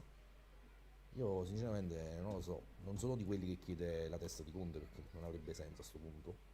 Però non lo so, per me sta sbagliando tutto quello che si può sbagliare, sta mostrando dei limiti che mai mi sarei aspettato da un allenatore così pagato di alta fascia come lui. Sinceramente questo penso, ma è proprio male. Sono d'accordissimo con te. L'ho trovata. Ascoltiamo altri vocali. Buonasera Valerio, buonasera amici bellini. Lo faccio subito anche se la partita è praticamente finita adesso. Che amarezza, vedere una squadra che è in superiorità numerica per ben quasi 15 minuti, forse qualcosa meno, non ha mai attaccato il lato dove c'avevi un giocatore avversario che camminava, zero idee di gioco, Højlund sempre solo disperato, e adesso basta, non ci sono più scuse, Antonio, lui e i 9 giocatori in più che li deve far amalgamare, basta. Amalgama è una cosa, non avere un gioco ne un'altra. Onestamente sta tirando troppo la corda e adesso veramente Conte out. Per quello che prende non può presentarsi con una squadra del genere, perché è imbarazzante. Ok, ma Conte out chi viene? Imbarazzante, tutto quello che vuoi tu, accetto tutto. Chi viene al posto di Conte oggi? Conte è out, esonerato domani. Chi viene? Chi viene che prende in mano questa squadra qua? Chiedo, datemi, è tornata la navicella. Di solito gli Android quando fai un vocale si sentono comunque le altre cose. Allora ho trovato le parole di Di Lorenzo. Ringrazio Nicola. Talmente scarso il campionato con 75-80 punti vinci. Io non lo so quale sarà la soglia. Sicuramente, visto che pure l'Inter era partita con delle zoppicate, adesso però è squadra che ha dimostrato di fare i filotti. E si sta preparando un campionato dove l'Inter va liscia, perché il Milan pure ha dimostrato delle difficoltà strutturali, logiche dell'allenatore, eccetera, eccetera. Ad Allegri non gli diciamo smette di giocare dopo aver fatto il gol perché è colpa sua. No, diciamo il Milan non è stato bravo. Conte invece non ha gioco, eccetera, eccetera. Idem, la Juve, Spalletti sì, la rimetterà in piedi, eccetera, eccetera. Però ad oggi quello che mi sembra la squadra, Gasperini pure ha avuto delle difficoltà, sta cercando di risolvere i problemi che ha. L'Inter va sul velluto, sta andando sul velluto dopo le difficoltà iniziali. Non lo so se possono dare un ritmo pazzesco al campionato, però potrebbe esserci un campionato livellato verso il basso ancora una volta. Ed ecco perché non si parla di esonerare uno e fare la stagione così. Tu hai anche la possibilità di giocartela. Se questi giocatori riprendono quel mordente, li facciamo giocare un po' come meglio. Fammi ascoltare questo. Ma sì, sicuramente stiamo trovando delle difficoltà e oggi secondo me ci è mancato un po' di energia in mezzo al campo e queste partite poi si decidono nelle 2 aree di rigore e loro sono riusciti a trovare questi 2 gol, quindi sicuramente magari la sosta arriva nel momento giusto per ricaricare un po' le energie. È vero che tanti di noi saremo con le nazionali, però poi ci sarà tempo per anche analizzare bene questa partita, le ultime partite e cercare di migliorare. Radio CRC, vabbè, anche senza microfono ti sentiamo. Se no perdiamo una vita. Sera. Cosa sarà importante ritrovare dopo la sosta? Sicuramente lo spirito, già un po' che lo diciamo, sicuramente oggi, ripeto, ci è mancata un po' di energia, bisogna ritrovare un po' lo spirito che ci ha contraddistinto un po' l'anno scorso, il fatto di aiutarci soprattutto nei momenti di difficoltà durante la partita, e questo ultimamente ci sta mancando e dovremo sicuramente lavorare sotto questo aspetto qui per ritornare a giocarci le partite in maniera unita tutti insieme. Tifo Napoli. Capitano, senti, nelle ultime 3 partite Finora solo frasi fatte, senza nemmeno tanta convinzione, proprio la famosa frase da calcese. Como, Eintracht, quella di stasera, univo con un denominatore, pochissimi tiri in porta, è una squadra che è sembrata poco brillante dal punto di vista atletico. Il Bologna aveva giocato giovedì sera, pure ha fatto una pressione altissima per tutta la partita. Ecco, tu come la vedi da questo punto di vista? Grazie. Quello che ho detto, sicuramente un po' di energia, di brillantezza ci è mancata nell'ultimo terzo di campo. Magari nelle ultime due partite siamo riusciti ad arrivare fino alla 3/4, però poi non essere decisivi, incisivi e trovare l'ultimo passaggio, quindi dovremo migliorare anche sotto questo aspetto qui e insomma ci sarà modo di lavorare per la prossima partita. Niente proprio. Mi riallaccio a questo discorso, Giovanni. Anche nel primo tempo siete arrivati spesso a ridosso dell'area avversaria, però mi manca sempre l'ultimo passaggio, la conclusione un po' più incisiva. Il portiere del Bologna non ha fatto un intervento importante quest'oggi. Che spiegazione ti dai oltre all'energia? C'è qualcosa anche a livello mentale che vi sta mancando? No, non penso a livello mentale, però insomma analizzeremo bene questa partita con il mister, dovremo cercare di essere più pericolosi, di essere più concreti davanti, perché fammi sentire. A livello mentale, però insomma analizzeremo bene questa partita con il mister, dovremo cercare di essere più pericolosi, di essere più concreti davanti, perché spesso, come ho detto nelle ultime partite, magari arriviamo fino ad una zona di campo anche con facilità e poi non riusciamo ad essere incisivi e pericolosi, quindi questo è un aspetto su cui lavoreremo. Vabbè, e non ti prendi nemmeno una responsabilità. Vabbè, parliamo il mister ci deve dire quello che dobbiamo fare, perché capito? È anche il prendersi la responsabilità che non si avverte la monotonia, se reagiscono ai problemi così come ho capito il tuo messaggio, amico, è veramente avvilente. Giovanni, buonasera.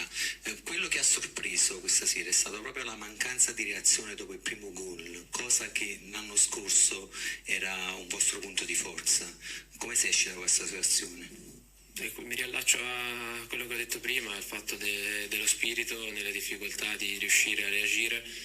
E oggi ci è mancato sicuramente, anche in altre partite quest'anno, quindi è una cosa su cui dovremo lavorare. È vero che non si cambia dall'oggi al domani questo aspetto, però dovremo riuscire a ritrovare quello spirito che abbiamo avuto l'anno scorso. Ciao Giovanni, oggi il Bologna ha attuato un pressing molto alto per tutta la gara e si è notata una certa difficoltà nello sviluppare il gioco dal basso. Secondo te è più una questione di atteggiamento o di movimenti collettivi? Non penso difficoltà dal basso perché, ripeto, come ho detto prima, siamo arrivati qualche volta nella loro tre quarti, almeno da quello che è stata la mia lettura in campo. Anche nel primo tempo abbiamo fatto delle buone trame di gioco per poi non essere pericolosi però negli ultimi 30 metri, quindi ripeto, dovremo lavorare sicuramente, sono partite da cui dobbiamo prendere spunto per cercare di migliorare. Ultima Radio Amore. Ciao Giovanni, perdere è sempre brutto chiaramente, in trasferta avete un trend abbastanza negativo, cosa vi state dicendo anche nello spogliatoio, se è solo un fatto di atteggiamento, perché in campo l'atteggiamento del Bologna era diverso dal vostro, specie dopo il gol, no? Non c'è stata, come si diceva anche prima, la reazione, cosa vi dite nello spogliatoio? Che dobbiamo fare di più tutti quanti, e quello che stiamo facendo non basta. Abbiamo perso già tante partite quest'anno, quindi a nessuno piace perdere, quindi l'umore nello spogliatoio non era dei migliori, però ripeto, è una partita che abbiamo cercato di giocare contro una squadra comunque in salute, che sta bene nell'ultimo periodo, quindi affrontavamo una squadra forte, organizzata e insomma dobbiamo fare di più. Sicuramente quello che ci siamo detti nello spogliatoio, che dobbiamo migliorare sotto tanti aspetti, e lo faremo. Vabbè, è esattamente lo stesso tenore delle interviste di tutti. Dobbiamo migliorare, dobbiamo lavorare. La stessa intervista che ha rilasciato Allegri dopo la partita col Parma. Dobbiamo migliorare, dobbiamo fare meglio, dobbiamo essere più decisivi, dobbiamo avere più spirito, dobbiamo essere più incisivi. Arriviamo, però dobbiamo tirare meglio. Ma Gradari non potrebbe neanche dirti il contrario, dice no, guarda che Spinazzola e Gutierrez si sono afferrati con Olivera, si sono cominciati a prendere a morsi e a pugni, poi è arrivato Lang, Neres, Cocano, è successo un casino reale, manca questo tipo di... Quindi veramente sì, mi fa piacere vederlo, mi fa piacere ascoltarlo per capire che... Ma lo so già, che sono svuotati completamente e che non sento quell'odore di leadership che poi si entra nello spogliatoio. Sono sicuro che Di Lorenzo si è fatto sentire, anzi sono sicuro del contrario, sono sicuro che faccia a terra mesta, forse è capace che vedo il film, ma io non vorrei vedere il film, io vorrei avere una webcam accesa per tutte le partite per capire meglio, entrare nei meandri. Nelle stesse condizioni 2 anni fa, giustamente, era solo Garcia out. Oggi invece ci agitiamo e stiamo parlando soprattutto di quale potrebbe essere il problema. Conte è genio della comunicazione, Conte è allenatore credibile. Io perché ti dico sempre, Giovanni, voglio un allenatore credibile? Perché con un allenatore credibile non si arriva al discorso di Garcia out e si può, se ci sono dei problemi risolvibili, invece di subito metterlo in discussione, l'allenatore credibile, se è bravo, risolve i problemi e si va avanti. Vedi Chivu ha iniziato male, protetto, poi lui bravo nella comunicazione, si è creato la sua credibilità, l'Inter si è risolta. Tudor non è stato credibile, Juric non è stato credibile, Pioli nemmeno è stato credibile, si sgretolano, la piazza vuole la testa dell'allenatore e si deve andare avanti cambiando miglioreranno le cose. Se prendi uno Spalletti probabilmente sì, se prendi un Vanoli rispetto a un Pioli, ma quanto cambia? Cambia che probabilmente avranno una scossa, usciranno dalla retrocessione, ma secondo me non cambierà poi più di tanto. Il problema è quello: allenatori credibili possono risolvere le situazioni prima di essere messi in discussione, ma Conte out, lo abbiamo letto lo stesso, quindi non vediamo però come si affronterà, perché poi Garcia fu cacciato. Conte non lo so se abbiamo la forza di cacciarlo e se abbiamo un progetto per sostituirlo, perché Garcia l'idea era ok, Garcia non si può sopportare, voglio Conte, e De Laurentiis ha detto voglio Conte a metà strada non viene, ok, galleggiamo, non retrocederemo, galleggiamo, dove arriviamo, Conte mi ha detto di sì e quindi ho il progetto per il prossimo allenatore. Adesso qual è il progetto? E se ricordate bene, ve l'ho detto prima, quando il Napoli risolve con Conte quest'anno e conferma Conte, il Napoli deve avere già l'idea della prossima, perché Conte è stato chiaro, ha detto ogni anno ci si incontra e si decide quello che si deve fare, quindi non sentitevi che era una speranza mia di poter completare il triennio per poi valutarlo sui 3 anni Conte e darci una base di quella che è una squadra che magari aveva acquisito la sua mentalità vincente, tutta una serie di cose che ti puoi portare dietro, perché molte squadre, molti anche commentatori lo dicono, alla fine Conte lascia mentalità vincente all'Inter, non è detto che ha distrutto tutto, dopo si sono rimessi a vincere, quindi io speravo in questo, ma il Napoli doveva già essere pronto già ad agosto, quando Conte dice ok, continuiamo un altro anno. Ok, bene, nel frattempo chiama vedi quello che vuole venire l'anno prossimo, oppure se le cose si mettono, perché devi essere pronto a qualsiasi evenienza, non puoi farti trovare impreparato. Non puoi. Secondo il mio modestissimo parere sono spompati dagli allenamenti alla Conte. Ma pure può essere, però io ad oggi non mi sembra solo una questione, pure Di Lorenzo non parla di siamo stanchi fisicamente, dice proprio manca lo spirito. Di Lorenzo è come se stesse mettendo più l'accento su non riusciamo a fare quando arriviamo alla 3/4, un po' come non sappiamo quello che dobbiamo fare. Il discorso è che Conte magari non è bravo a creare gli schemi d'attacco senza i suoi giocatori preferiti. Mi sembra che Di Lorenzo la stia mettendo sotto questo accento qua. Conte parla del cuore, del compitino, anche Di Lorenzo parla di non avere lo spirito. Fisicamente sì, però viene tutto insieme e secondo me è troppo presto per parlare di una squadra che fisicamente è già a terra. E poi il Bologna aveva giocato giovedì e lo abbiamo ripetuto, cioè non puoi stare sotto fisicamente a questi qua.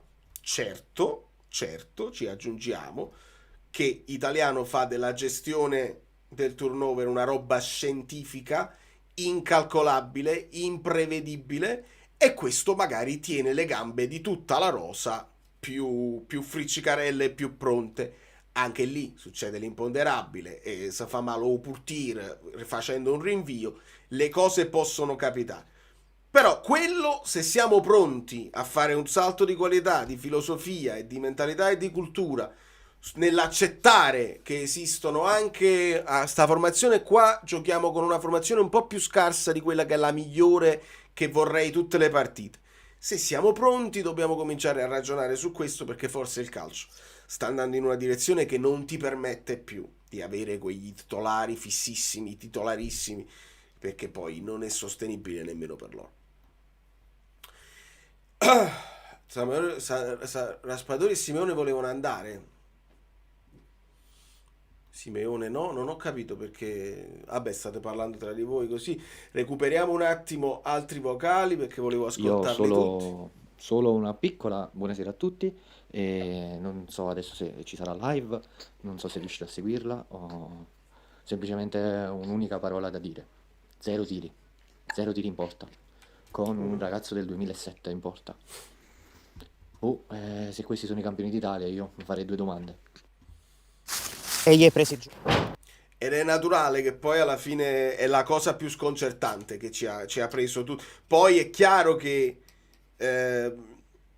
la gravità delle parole di Conte ci portano verso questa direzione in questa live, perché così, però a caldo, molti di questi commenti sono a caldo, e giustamente si fa come io durante la reaction, non è possibile proprio, cioè non me lo spiego nemmeno sapendo le problematiche di spogliatoi, pure se sapessi, avessi saputo prima. Dice no, ognuno pensa al proprio orticello, ha detto Conte, nessuno vuole farne il compito, ma pure se pensi al tuo orticello, ma vuoi tirare in porta uno qualsiasi, dice Lang, ok, egoista, non pensa al compagno, non dà una mano, non si impegna nell'allenamento, tutto quello che vuoi tu. Calcio di punizione lo stai tirando tu, ma vuoi tirare in porta una mina qualsiasi che magari il portiere non la prende?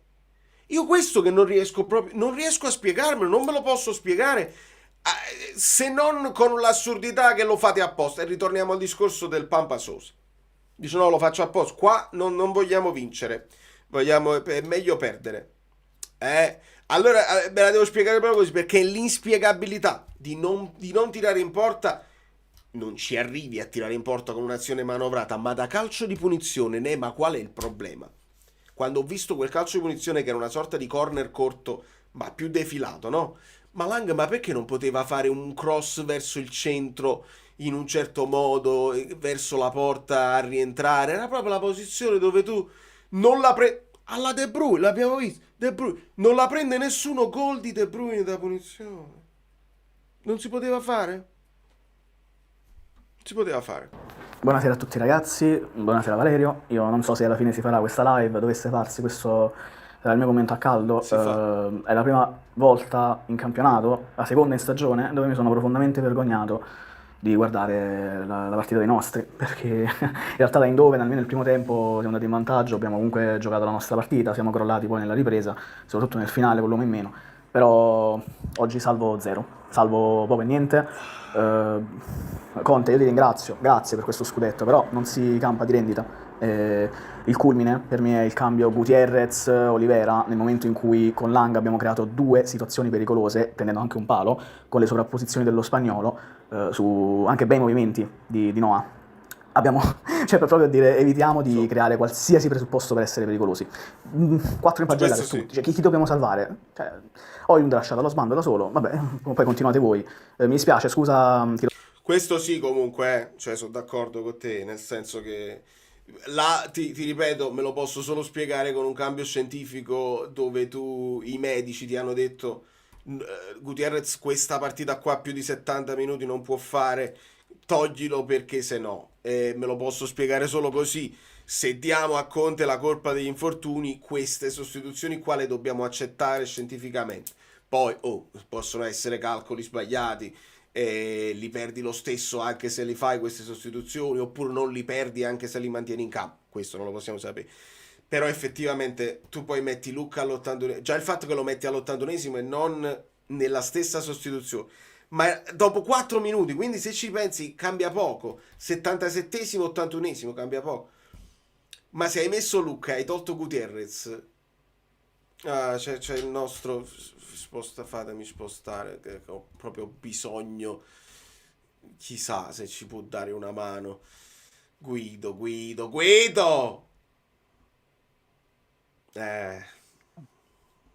Buonasera amiche Bellini, buonasera amiche Bellini, amici Bellini, buonasera Valerio. Ciao. Ti vedo afflitto. Sono rotte le giarretelle qui, non so, ci sono alcune cose alcune cose me le spiego, altre non me le spiego proprio, perché una squadra non tira contro un portiere 17enne, non riesco a spiegarmelo. Quanto tempo abbiamo? Abbiamo finché mia moglie non mi reclama. Cerchiamo di fare di 3 minuti in 3 minuti. Ok. No, te lo chiedo per correttezza e anche per mia correttezza, nel senso è inutile introdurre argomenti se uno sa che poi non li può portare a termine. No, vai liscio.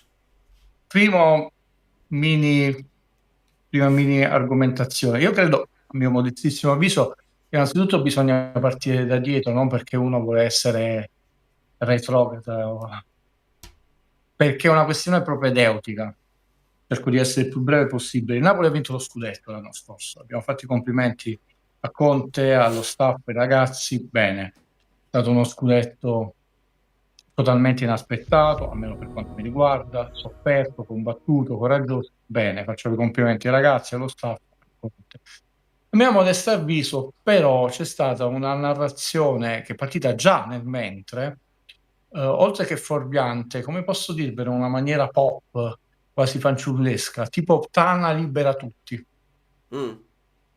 che ha cancellato di colpo quelli che erano difetti, delle lacune, delle mancanze della rosa, sia come quantità che come qualità, e Tana libera tutti, che come i pregi degli avversari cancellati noi siamo davanti a tutti. L'anno scorso io feci un esempio, una metafora, poi tra l'altro mi annoia a ripetermi, quindi cambiamola. Come se il campionato dell'anno scorso uno fosse stato una sorta di 100 mesi piani, il Milan partiva da più 30 metri di vantaggio, la Juve 20 metri, l'Inter 40, perché poi il Napoli non è che ha fatto Usain Bolt, non è che ha vinto facendo il nuovo record del mondo, è andato l'andamento lentissimo, no? 82 punti, la media gol più bassa dal campionato a 20 squadre con la regola dei 3 punti, come se l'Inter si fossero rotte tutte e due le scarpe e quindi nel mentre gliele cambiavano, si curava le ferite, il Milan gli è venuta l'influenza, 39 di febbre a letto e la Juve stava parlando al telefono, si è distratta. Però questo tema lo libera tutti, no? Calcisticamente non può valere che ogni anno tu puoi sperare che si rompano di nuovo le scarpe all'Inter, venga di nuovo l'influenza al Milan, che nel frattempo potrebbe aver preso il vaccino e non gli viene l'influenza solo 37. E invece c'è stata questa narrazione, poi continuata con quanti mesi di Sigari, 300 milioni, 200 milioni, eccetera. E qui viene il primo problema. Lasciando da parte i toni, non chi sono io per giudicare, possono piacere pure dei toni un po' più accesi, più sopra le righe, però se tu argomenti partendo dai numeri, quei numeri dovrebbero essere corretti, altrimenti l'argomentazione è viziata alla fonte. Lo so che non interessa a nessuno, lo so che poi uno rischia di fare la figura di quelli che rifiutano il tapiro e quindi sono io il cretino che l'altra volta si è preso la briga di scrivervi nome, cognome, data di nascita, quanto è costato il cartellino del giocatore, se c'era un bonus, l'eventuale riscatto, quanto è l'eventuale riscatto, la lunghezza del contratto. È più facile di 200 milioni. In realtà i milioni erano 114 e tra 114 e 200 non sono manco lontanamente amici, non parenti. Guido, io oggi sto leggendo 300. Sì, è quello il problema. Dice, perché vabbè, poi aumentano di tweet in tweet, aumentano. No, è perché arrivo poi alla questione che tu mi stai ponendo. Anche mettendo che fossero 200, perché tanto siamo noi, sono io il cretino, e io ti dico Lindstrom, 30 milioni, vale 3 volte Mertens. Io ti dico Albiol, 12 milioni, vale un terzo di Manolas, 36 milioni, che ti devo fare l'elenco salviniano di tutti i giocatori che abbiamo Verdi vale 2 volte Kvaratskhelia, no, 2 volte e mezzo. Chiaramente stai dicendo aver speso quei soldi non significa avere dei giocatori di qualità. Non li sto bocciando, però non è una garanzia totale che se tu spendi tanto per un giocatore, prima ancora che metti i piedi in campo, quel giocatore renderà. Ma noi siamo abituati a questa narrazione da anni, che è quella che è un'opinione che può essere assolutamente legittima, per quanto anche sbagliata, però io veramente sono un liberale in questo, è un'opinione e invece viene raccontata come un fatto. Cioè, con Lindstrom il Napoli ha fatto un salto di qualità rispetto a Lozano, fatto, non devi dire niente, sono di sinistra, però così è.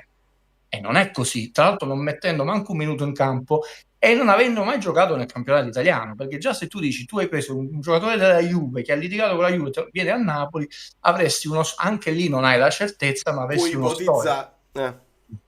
E quindi già, ma c'è un terzo elemento di valutazione che rende fragili 200 milioni, che quando tu hai preso Rachmani, oggi non impeccabile sul primo gol, però non è lo stesso giocatore di oggi, come quando prendemmo Jorginho che aveva una sola stagione, manco mezza stagione, credo 18 partite in Serie A col Verona.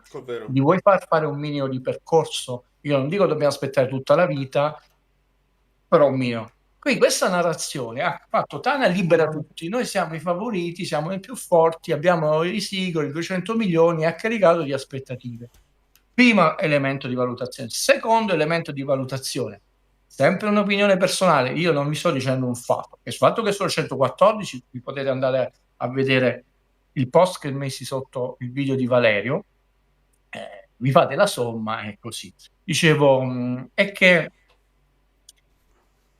nel corso delle ultime 2 o 3 stagioni, a furia di accompagnare in maniera anche lì abbastanza volgare i giocatori all'aeroporto, alla porta, il Napoli ha perso molta qualità, tanta.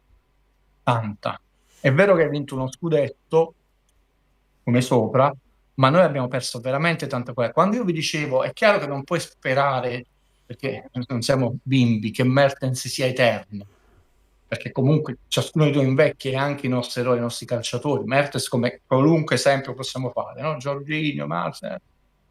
Ma io vi dicevo, non è una questione che lo rimpiangeremo da un punto di vista affettivo, perché è anche bello avere nuovi eroi, ma oggi per comprare un giocatore di quella qualità 80-90 milioni e ti sto trattando e noi non ce li abbiamo.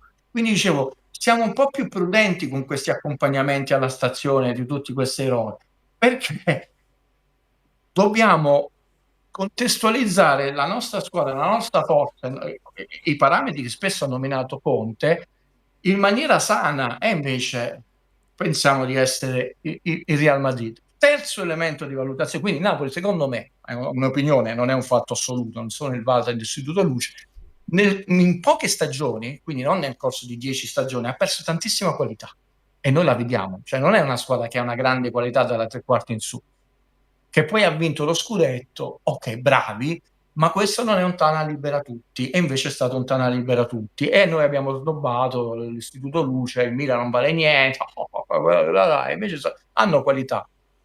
L'altro elemento di valutazione è che io non mi aspettavo da Conte addirittura un eccesso di sincerità che può essere anche controproducente, cioè da un punto di vista egoistico per il canale noi possiamo solo dirgli grazie, da un punto di vista del Napoli sta parlando troppo chiaramente, con troppa sincerità, e questo gli si ritorcerà contro, conoscendo l'ambiente, conoscendo il calcio in Italia, l'ambiente napoletano, perché è evidente a questo punto che ti deve fare disegnare sulla lavagna che ci sono dei problemi che a questo punto sono reiterati, che di nuovo c'è una mancanza di approccio alla consapevolezza di essere campione d'Italia, che non significa Istituto Luce che devi stravincere, ma significa affrontare il campionato con una certa forza mentale e dignità, perché brutte figure, Oriali lo disse subito, tutte vorranno il nostro scalpo, quindi dovete entrare con la mentalità, non è il piagnone, con noi si impegnano di più come fanno alcuni colleghi, a parte quello è giusto nello sport, ma è normale che per il Bologna oggi è la partita della vita, poi lo conosciamo, le squadre italiane si impianteranno perché poi a un certo punto si impiantano e non vanno da nessuna parte,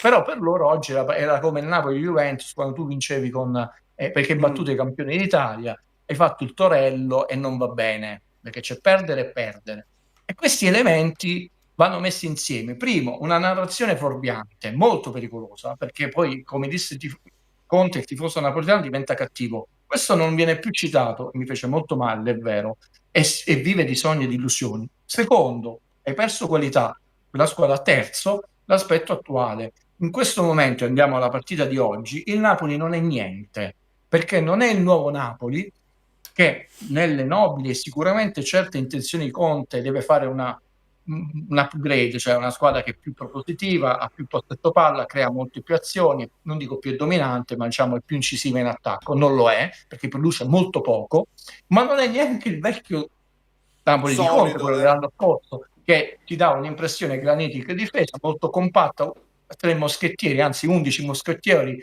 che lottano insieme, che per fargli un gol veramente devi sudare le 7 camicie. È neanche un ibrido. L'ibrido era quello di Garcia, è nulla, e questo nulla dipende da tante cose, e probabilmente dipende che questi innesti non stanno andando bene, Conte ormai ce l'ha detto, e che i vecchi, a parte che hanno ormai 2 anni in più rispetto a quel famoso 10° posto e 1 anno in più rispetto all'anno scorso, L'anno scorso avevano un altro concetto, cioè la rivalsa da una brutta figura, sono stati capaci di farlo. Saranno capaci di reggere la pressione, non devi vincere, devi fare 76 punti, 75 punti, diciamo, dovresti farcela all'interno di un po' rischioso. Io sono più per i 78. Questa è la domanda. Conte oggi ha detto una cosa brutta. Cioè io non voglio non accompagno il morto a questa è una frase brutta. Quindi 3 elementi di riflessione. Scusa se sono stato lungo e mi scuso. No, però ma era questo- chiaro, ma era questo importante. vale tutti i prossimi video, le prossime partite, quando qualcuno entrerà e sia in maniera sana, vuole fare qualcosa o rompere le scatole, dice guarda, video di tot partita, minuto tot, l'abbiamo già affrontato questo discorso, così diciamo E per ottimizziamo i chiudere, tempi. Antonio ti dice: in Italia con questa qualità puoi vincere.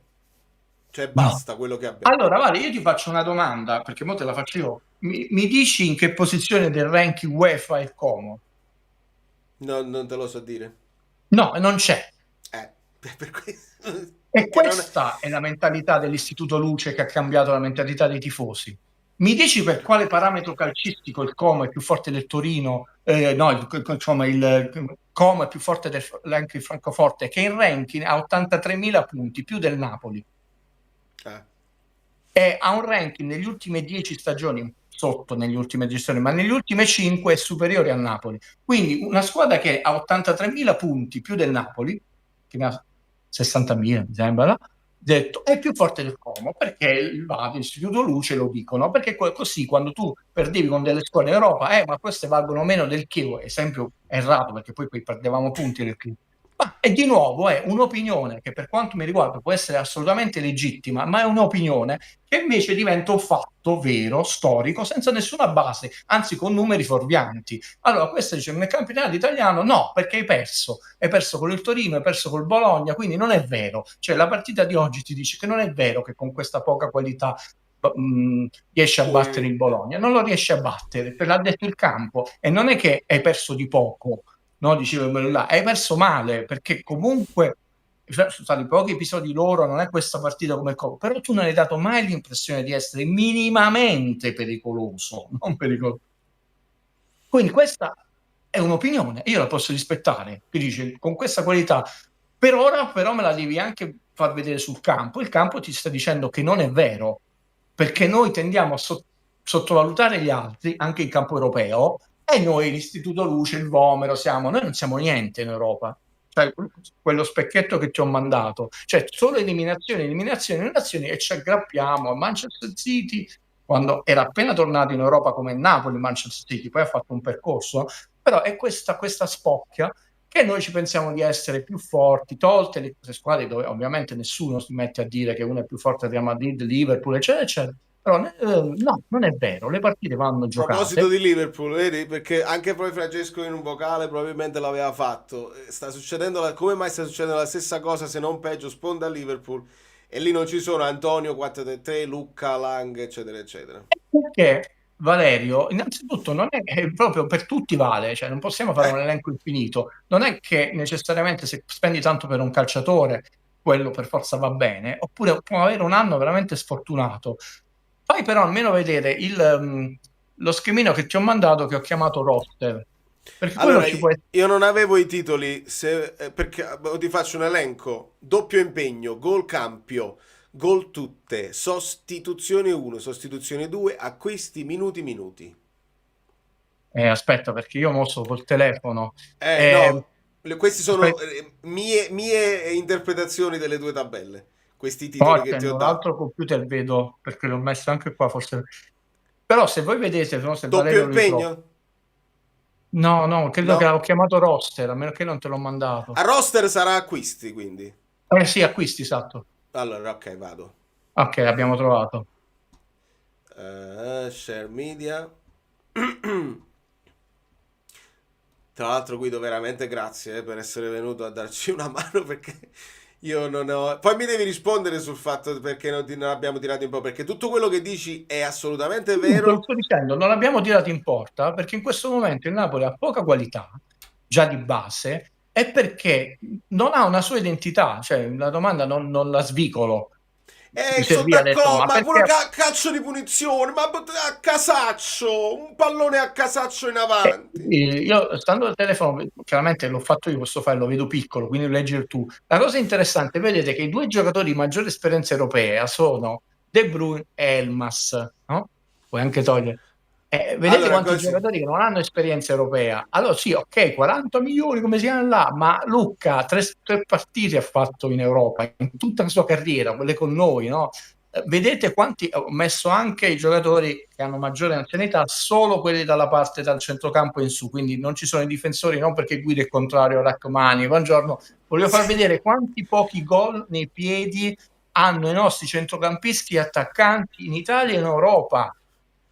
Sta pure Vedete Vergara. Botta, ma lo stesso McTominay ci ha segnato con Napoli quei gol come Anghissà, quindi noi non abbiamo una rosa che storicamente ha molti gol nei piedi. Poi tu puoi dire è storia che Neres ha tolto il posto a Kvaratskhelia, però perché di nuovo è un'opinione che diventa un fatto. Tutto poi quello lì, però se questo giocatore non segna quasi mai, anche se adesso sta giocando poco, è un laterale, quello che vuoi, però storicamente sono giocatori, e sono tanti, no? Perché Botta non è un centrocampista da tanti gol, non lo era manco McTominay, Anghissà, e anzi loro due sono migliorati, però vedete Politano in Europa, vabbè, non parliamo di quelli proprio Vergara, eccetera, quindi noi storicamente la Serie A in Europa e tu compri i giocatori che hanno 20 presenze, 30 presenze, 0 presenze, questo lo devi mettere in conto. Probabilmente con maggiore esperienza Lucca fa così per indicare che è angolo, l'arbitro non lo dà e fa così per fargli capire la presa di testa e non si fa buttare fuori. Ma alla terza presenza devi pagare anche l'inesperienza, la vivacità, eccetera, eccetera. Come oggi Højlund, pure lui è giovane, ha pagato che ha preso una marea di calci di un arbitraggio pessimo e la comitata gliel'ha data alla fine.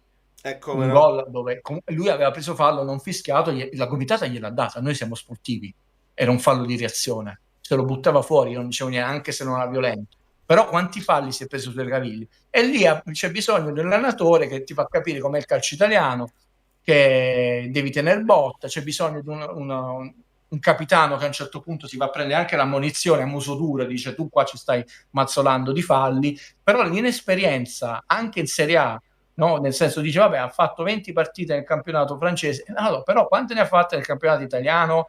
Quindi noi abbiamo speso 200 milioni, però andiamo a vedere questi 200 milioni quante presenze avevano, quanti gol, quante presenze europee avevano, quanti gol, no? E vedi che paghi dazio. Non hai comprato tutta questa qualità. Questo però, e chiudo, non significa, ma sia qualcuno dice, ma no, che pessimismo, che da domani Neres non si mette a segnare 50 gol, non è quello. Però lo storico, lo dobbiamo prendere in considerazione, lo storico di un calciatore, non una partita, stiamo prendendo tutta la loro carriera europea. Io non sto prendendo, è ovvio, se hanno poche presenze lo storico è quello, e che significa che stai comprando un giocatore che deve fare il suo percorso in Europa. In Italia si gioca un calcio meno qualitativo, incomincio a avere ragionevole dubbio, solo un ragionevole dubbio, che ci stanno un po' provando le squadre, perché ci sono delle buttate a terra simulazioni che sembrano fatte per spezzare, quando appena non dico stavamo prendendo il ritmo, ma stavamo andando a zero di ritmo, perché la partita di oggi è ingiustificabile, ha giocato malissimo, però tu ti butti a terra. Oggi Kif ha dato quanti minuti? 5 al primo tempo. Beh, io lì Lorenzo deve incominciare a incazzare, e invece di sta bene tutto. Mettete il cronometro, vedete quanto tempo si è perso solo per l'infortunio. Auguriamo una pronta e immediata guarigione al portiere del Bologna. Non sono stati 5 minuti. E poi quell'altro giocatore, quella là, cioè, tu non hai dato proprio recupero. E quello sono minuti. E noi abbiamo visto continui buttati a terra. Questa è un'altra cosa là. Però ho detto, la qualità la paghi, la puoi costruire nel tempo, perché Rachmani di oggi non è quello del primo giorno, come non è stato Jorginho, Lobotka, eccetera. È stata una narrazione di caricare di aspettativa un mercato che è tutto in divenire, un punto interrogativo, ma che non ha questo storico né qualitativo né quantitativo. Cioè non hai comprato giocatori che hanno 70 presenze in campo europeo. I due giocatori che hanno più presenze in campo europeo sono Elmas e De Bruyne. De Bruyne non gioca più la Coppa quest'anno con il Napoli, perché tornerà a marzo, quando là, e due dei giocatori più contestati, in particolare De Bruyne, renditi conto, cioè il problema era De Bruyne, è l'unico che ha un'esperienza, 100 partite, 101, quante ne ha, 22 gol, anche se è un centrocampista. Pensa alla narrazione quanto è stata distorta. Guido, Oggi non è correttissima. distorta perché il Napoli in questo momento già di base, ti rispondo e finisco, non ha questa qualità dalla tre quarti in su di base, e come identità di squadra vive in un limbo, e quando vivi in un limbo nello sport, che sia il calcio, il tennis, la pallavolo, prendi mazzate, sportivamente parlando. È sempre così, perché tu puoi essere anche più scarso e lo stesso perdere, ma almeno hai un'identità di gioco. Quando non sai se devo essere né attaccante né difensore al tennis, ti passano. L'indecisione è sempre stata quella. E lo stesso nel calcio. Oggi Napoli si è consegnato al Bologna. Ma il mercato, allora chi e come lo si fa? Cosa si vuol dire con tutto ciò? Chi li ha scelti questi innesti? Si vuole far passare il messaggio che Conte non sia stato mai interpellato? Ma questo non lo so, mi sembra il non problema, perché hai ragione che... Vabbè no, qua mi censuro io, poi te lo scrivo in privato. Censura. Diciamo, molte persone ho capito che devi difenderlo, Sanna nell'alto dei cieli, la società, e quindi hai detto l'ha voluto Conte, non è questo il problema. Dopo aver voluto anche Guido. No, è perché c'è il bisogno di trovare il colpevole, così possiamo risolvere. Questo è. Perché allora se il problema è Conte, perché l'ha scelto Conte, Lucca, che fa schifo, 40-50 milioni, nel momento in cui togliamo Conte abbiamo risolto. Io penso che questa sia la voglia del tifoso. Lo so che questa è la narrazione, è come sempre che abbiamo risolto cacciando Garcia, abbiamo risolto che Simeone non era buono, è uno sport di squadra, e invece è facile risolvere che quello è un pippone incredibile, un palo della luce, come là, e così va. È un modo molto pericoloso, perché in realtà non ti porta a risolvere nessun problema, ti porta a risolvere il tuo ego e essere contento per quei 5 minuti perché ti senti grande, hai fatto la voce grossa, hai bocciato, non sai giocare a pallone, stracciare il Tratentino, eccetera, eccetera. Però poi in campo prendi 2 gol e ti cantano per tutta la partita, ti fanno il torello. Quindi vogliamo vedere un Napoli consapevole anche di affrontare un campionato molto difficile, dove veramente deve provare a entrare nelle prime 4 e deve capire come farlo. E Conte, praticamente abbiamo capito che si è dato anche un termine, perché sa benissimo che, al contrario della narrazione delle 11 finali, come si chiama, hai ormai pochissimo margine.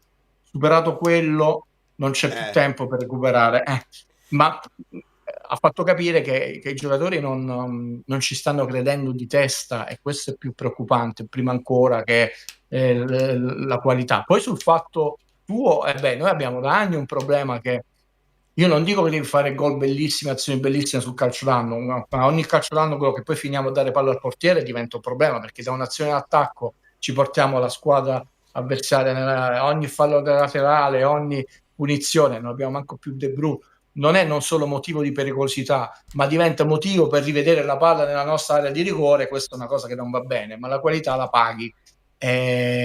Come mai non si allenano, non hanno personalità? Qua non ti posso rispondere, perché io non posso credere che abbiano quei piedi talmente a stufa, un uragano Gargano, che non sai battere un calcio d'angolo. È una questione di personalità, è una questione che cambi idea sugli schemi. Questa è una domanda che uno può fare a Conte, e può essere liberissimo per difendere la squadra, e non ti voglio rispondere. Però non può funzionare, ripeto, io non pretendo. Però ha smesso di difendere la squadra. Sì, perché oggi perché c'è qualcosa che perché oggi segna una rottura. Bianchi mi ricorda, Conte ha sempre detto questo è un anno di transizione, bisognava avere pazienza. Oggi ha cambiato idea, perché Conte l'aveva spiegato, ha detto mettiamoci l'elmetto, all'inizio questo, non pensiamo che vinciamo in scioltezza così, arriveranno dei momenti, ci sarà da avere pazienza. Oggi invece ha proprio detto io li difendo quando li posso difendere, oggi non difendo più nessuno, quindi o è successo qualcosa di importante o lui ha chiesto delle cose che oggi proprio non si sono verificate, perché io l'ho visto rassegnato più che incazzato. Sì, io ho molta stima degli membri ristretti dei poeti estinti, e cito una cosa che ci siamo detti: saranno molto estinti, io per primo, che dobbiamo essere molto onesti, prima di tutto con noi stessi. Valerio, per quanto possiamo studiare, capire, vedere tutte le partite, tutte le conferenze, tutto quello che vogliamo, se tu ci pensi, noi sappiamo veramente pochissimo di quello che succede in una partita, se vogliamo essere sinceri con noi stessi prima di tutto. Però ovviamente ci siamo trasportati dall'Istituto Luce, dal Vate, eccetera. Però di fatto non vediamo nessun allenamento, non seguiamo i 25 giocatori nella vita di tutti i giorni, perché uno può andare a casa, andare in iperallenamento, può avere, vabbè, non sappiamo effettivamente, a parte piccole pillole, quello che dice Conte. Poi leggi sul sito, Conte ha detto, ha spiegato, ma può essere vero. Quindi noi sappiamo veramente molto poco, non sappiamo delle consegne. Possiamo provare a fare delle, come a volte a me capita, delle deduzioni logiche in base a un paio di fattori. Il primo, le caratteristiche caratteriali, tecniche, che un pochino abbiamo imparato a conoscere dei membri della squadra della società, e poi lo sviluppo di una partita, no? Queste due cose insieme, non soffermandosi sulla singola azione, che può essere nel bene e nel male frutto anche di un episodio eccezionale, nel bene e nel male, facendo ti chiariscono le cose. Però se tu ci pensi, noi sappiamo molto poco. Quindi qui, per risponderti, io entro nel campo di una mera ipotesi, non ho minimamente la presunzione, e lo faccio per correttezza, dire va, è così, con lì, con lì. Quello che capiamo è che Conte, conosciamo il suo carattere, pregi e difetti, per essere uscito, questo non è Conte sto piangendo, mettere le mani avanti, io trovo invece un episodio di massima chiarezza e trasparenza, l'ho visto anche cambiato. Poi su certi aspetti certo che difende il suo lavoro, però è un episodio molto grave, lui non era mai arrivato a questi punti, anche ha litigato con alcuni calciatori, alcuni faceva, che significa che qualcosa è successo. Lui ha fatto riferimento che è già successo qualcosa, ne ha parlato, e ha parlato prima con i vecchi, chiamiamoli così, diciamo, con il gruppo storico, e ha detto ma io ne ho parlato, pensavamo che ci eravamo chiariti, evidentemente non è stato sufficiente, evidentemente non sono convinti, ma stiamo nel campo, lo dico per onestà, non per tirarmi indietro, non per ignaro, ma per non illudere nessuno. Però qualcosa sta succedendo. E in più lui si è messo in un brutto imbuto, perché con questa idea di giusta recriminazione, che in un certo ambiente devi faticare di più, per mille ragioni che non facciamo l'elenco, salviniamo, non diamo adito a quelli che ci insultano, piagnoni, però ha rotto un'omertà assoluta di tantissimi anni, e deve sapere che in questa cosa non sarà solo, sarà solissimo, perché la prima che non l'appoggerai, come visto, non l'ha appoggiata è la società, che una volta l'anno scorso lo appoggiò, adesso c'è stato il silenzio assoluto.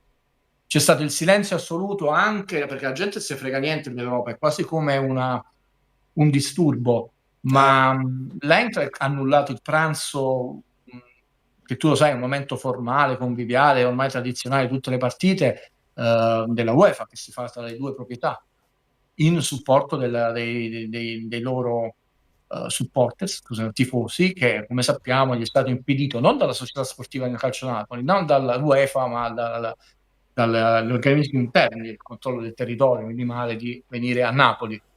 Io non li sto giustificando, non sto dicendo è bene, però tu vedi come ci possono essere comportamenti diversi.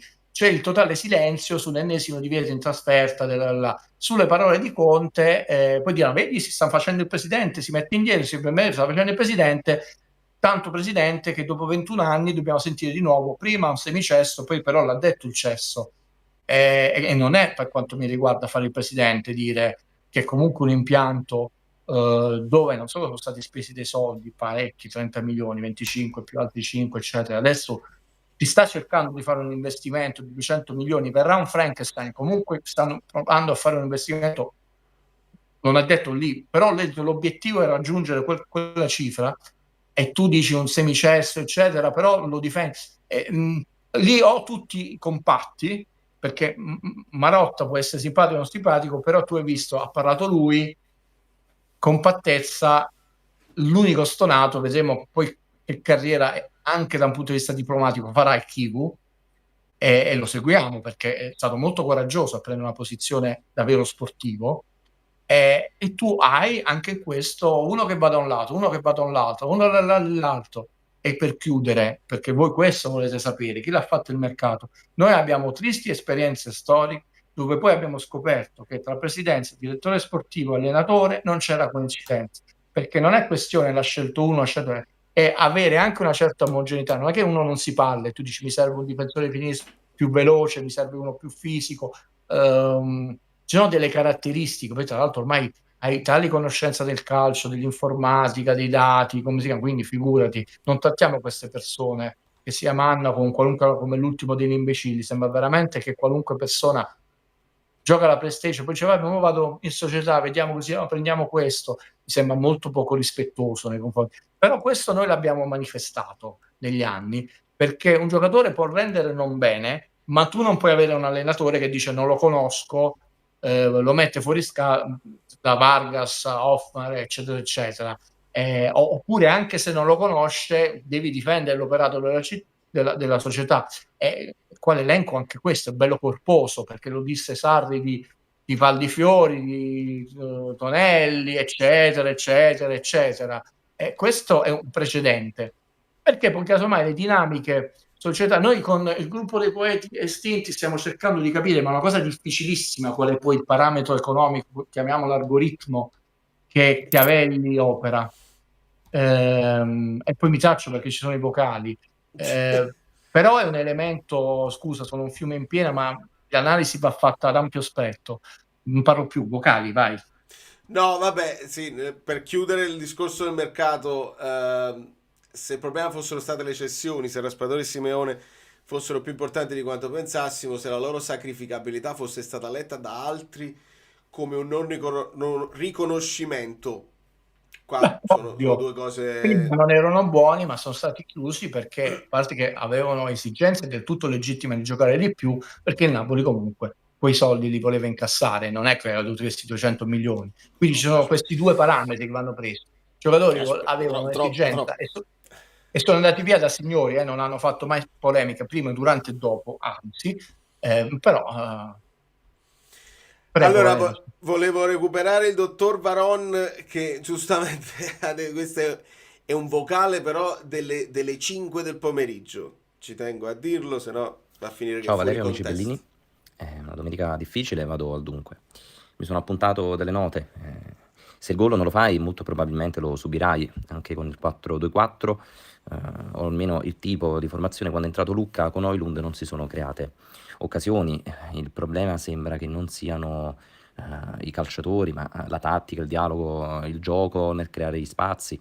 Non conosco la terminologia adatta. Inoltre mi sembra che manchi il fantasista o anche lo spirito di iniziativa, il fiuto delle occasioni. Mi spiego meglio, sembra che al di là delle direttive che i calciatori ricevono non possono andare oltre, come se fossero bloccati nella creazione di gioco. Non so se mi sono spiegato, cerco di dare il mio parere, spero di essere stato chiaro, insomma. Sembra siano bloccati. Valerio, dammi il tuo parere, dacci il tuo parere.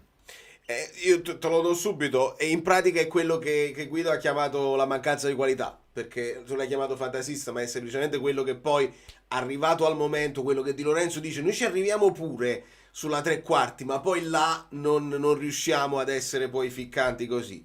Fantasista, la mezzala di qualità, il centrocampista coi piedi buoni, quello è alla fine. Guarda Valerio, adesso ogni intervento sarà brevissimo. La qualità, amiche e amici, non è solo fare il gol come fece semi-molestata volante Joao Kef, no? Per dire. Mamma mia. È vedere uno spazio, un passaggio che ovviamente tu non vedi dalla televisione, no?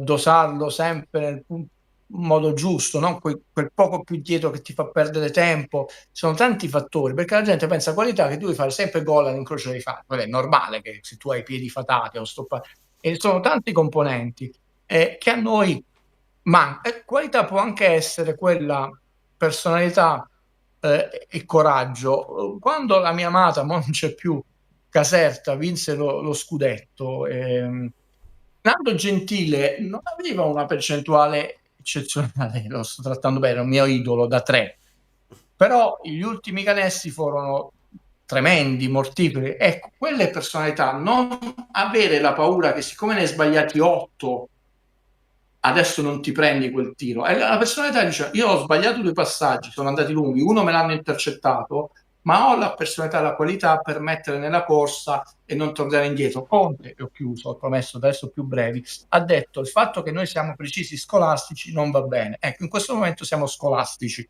per tante ragioni, probabilmente, anche perché non abbiamo una gamba così frizzante, eccetera, ma la qualità è tante cose messe insieme, non solo avere il piedino fatato, anche avere la personalità di non sentire il peso di aver sbagliato 3 passaggi, perché poi alla fine il quinto metti in porta e va gol, e quello si ricorderanno poi nel voto, che hai fatto fare gol là. Ma questa un po' manca adesso, tu senti questa paura e torni indietro, tanto torni indietro, al massimo parte l'azione e non risulta che hai sbagliato il passaggio. Sì. E ci aggiungo anche un altro spunto che mi fai venire in mente.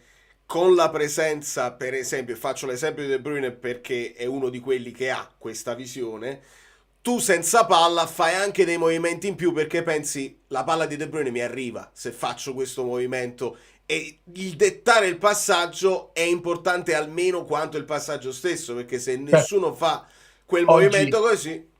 Nella tua triste, immagino, ma ti faremo forza tutti noi, specie poi estinti, analisi tattica. Ci sono state un paio di azioni dove la scelta del passaggio è stata più sbagliata del passaggio stesso. Una cosa che io spesso mi sono soffermato, no? Ho detto, noi l'anno scorso ci divertivamo perché poi Giovanni è un maestro della matematica, no? Valutare qual era la percentuale, ma lì non c'è manco da scomodare Giovanni, Giuliano, eccetera. Lì è talmente imbarazzante che proprio la scelta a più bassa percentuale, oltre che ovviamente poi lo fai troppo largo, eccetera. E queste cose perché stanno succedendo? Molto probabilmente perché la squadra si sente insicura, e quando sei insicuro sbagli con più facilità perché ti pesa tutto. La frase che Conte, perciò vi feci questo scommetto, i ragazzi devono capire, specie nuovi, che il peso di uno scudetto è notevole. Ecco, in questo momento sta pesando, e invece devi viverlo non con leggerezza, con una sana consapevolezza. La paura, Baglioni dice: le storie finiscono quando si ha più paura di perderti che di trovare. Ecco, tu quando hai più paura, queste partite, mi sembra un Napoli che già si era consegnato anche nell'ambiente, che dice: no, ma il pareggio va bene, tu sei campione d'Italia, dai un segnale al campionato, ma tu il segnale, a me quello fu già brutto, l'hai dato col Milan. Dice: vabbè, ma il Milan è forte a Milano, ma come perdemmo non mi piacque. Io vi dissi: guardate, questo è un brutto segnale di debolezza, e vedrete che ci costerà caro. Non è la sconfitta i 3 punti, ve lo dissi in sé per sé, perché sempre 3 sono, non è che... Ma queste sono cose, perché ci sono tutta una serie di elementi di fragilità che se incomincio a vedere che sono curati mi tranquillizzo, e invece no, perché poi hai preso la scoppola col Torino senza significa in questo momento la squadra ha più paura che coraggio, perché questo possiamo fare degli interrogativi, però diciamo è in uno stato di forma, ci sono degli infortunati, non ha questa qualità il Chelsea, e probabilmente non è convinta, non tutti sono convinti del progetto di Conte, dai, dobbiamo dirlo, Valerio, tiriamo giù la maschera. Ci siamo passati con Garcia, probabilmente alcuni hanno un'idea di come deve essere la stagione, il gioco, il loro utilizzo, altri hanno un'altra idea, altri non hanno idea, e quando è così è come vogare, che uno voga da una parte, uno dall'altra, eccetera, e va indietro e gli altri ti passano. mamma mia, ma allora no, gettiamolo la maschera. E qual è? Come? Perché facciamo 11 per 1, cioè 1 per 1 così. McTominay non è contento, o cioè Di Lorenzo fascia destra, ok, Di Lorenzo e Politano stanno facendo qualcosa di... Conte gli sta chiedendo qualcosa di diverso dall'anno scorso? Io non vorrei, devo essere preciso perché noi abbiamo una responsabilità, no, attenzione alle parole non sto dicendo che sono cattivi, non si impegnano, vanno contro Conte, vanno a ballare fino alle 4 del mattino ogni giorno, attenzione. Io sono pronto anche a dire questo, se lo scopro. Non sono convinto dei movimenti, perché i giocatori a volte c'è una letteratura sportiva di qualunque sport, e non la faccio perché sennò sarei infinito, lunghissima, no? Ma veramente sterminata. Allora, in questo momento probabilmente dei giocatori, anche a livello inconscio, non sono convinti di un certo utilizzo nella partita, negli allenamenti, e se tu non lo sei per primo, anche a livello inconscio è un problema, no? Perché non rendi al meglio, o addirittura in questo caso rendi al peggio. Non sono diventati, perché io ho detto non hanno questa qualità, non hanno questi tanti gol nei piedi, ma non stiamo dicendo che sono scarsi dei brocchi, cioè, no? Attenzione, ha detto. Però ovviamente se tu in questo momento hai queste fragilità, oltre che psicologiche, arriviamo un po' più tardi sul pallone, manco secondi e terzi, arriviamo quarti e quinti, cioè, l'impressione comunque è questa, perché se tu dici Napoli sta giocando in questo modo, a prescindere da quello che può essere la sfortuna e l'errore, però così non stiamo capendo come sta giocando, perché adesso si è tornato a un certo modo, vedevi maggiore compattezza quindi in difesa, ma una totale inconsistenza in attacco, perché noi con Lecce non siamo risultatisti male, eccetera, eccetera, eccetera. Assolutamente. Vedi, alta voce dice la punta centrale. Attenzione, non so dirti perché dovremmo essere dei buffoni, no, McTominay, io non parlo che stanno andando contro, perché lo diranno anche da colleghi ex calciatori. Conte è troppo più grande di loro, ha vinto troppo nella carriera, sarebbe folle, perché è soprattutto folle dopo averlo fatto, no, con Garcia, eccetera. Se lo stessero facendo sarebbe molto, molto pericoloso. Cioè nulla di grave, sempre di sport, di calcio, ragazzi, vogliamo bassi, stiamo sereni, la vita è bella in tanti aspetti, però diciamo le forze in campo con Garcia continuano a sfottere, quello ha detto quello là e quello dice quello, con Conte tutti i limiti di questo mondo, però ha vinto scudetti da giocatore, scudetti da allenatore, qualche altra cosa nella vita vincerà. Quindi se tu, come vedete Wall Street, quando Gordon Gekko insegna a Buddy, no? L'arte della guerra, se il tuo nemico è superiore, aggiralo, in questo caso il nemico è superiore, non puoi andare allo scontro diretto. Però non sono convinti, questo parere non è un fatto, non è storia, e d'altronde Conte ce l'ha detto proprio a chiare parole, e ha anche detto che non ha la certezza di fargli cambiare idea. Questa è una frase, poteva non dirlo, nel senso esponendosi agli avversari. Sì, se tu mi dici poteva non dirlo, sì, l'ha detto, sì, quanto porterà di buono ce lo diranno solo i ragazzi, la reazione. E come ha detto lui, io non posso poi alla fine ha parlato di cuore, chiaramente di testa, cioè tu vedi la grande narrazione a capa di puntini, no? Mourinho è grande, ma sono cretinate, perché poi lo stesso Mourinho in un altro contesto diceva, no, è motivatore, poi a un certo punto certe cose te le devi cacciare fuori di tuo, no? Il piede non sarà mai quello di Maradona e di Zidane, perché oltre che l'allenamento tu nasci con un talento, poi il talento ha bisogno di essere affinato, però il carattere, anche lì uno può dire, se non nasci cuor di leone, appunto, anche lì a questo punto l'allenatore ok, può rimetterti in moto. La punta centrale che deve battagliare a centrocampo, io penso che Højlund oggi ha fatto un partitone, ha fatto tutto quello che, quindi non credo che lui possa essere contro questo ruolo che deve fare. Sugli esterni che devono ripiegare troppo all'indietro sicuramente ci sta, perché lo abbiamo sentito dalla voce di Ngong, lo abbiamo visto negli effetti quanto Menes ci ha messo per essere impiegato l'anno scorso, idem Lang adesso. Il Napoli ha fatto una bella partita, no, pessima, punto.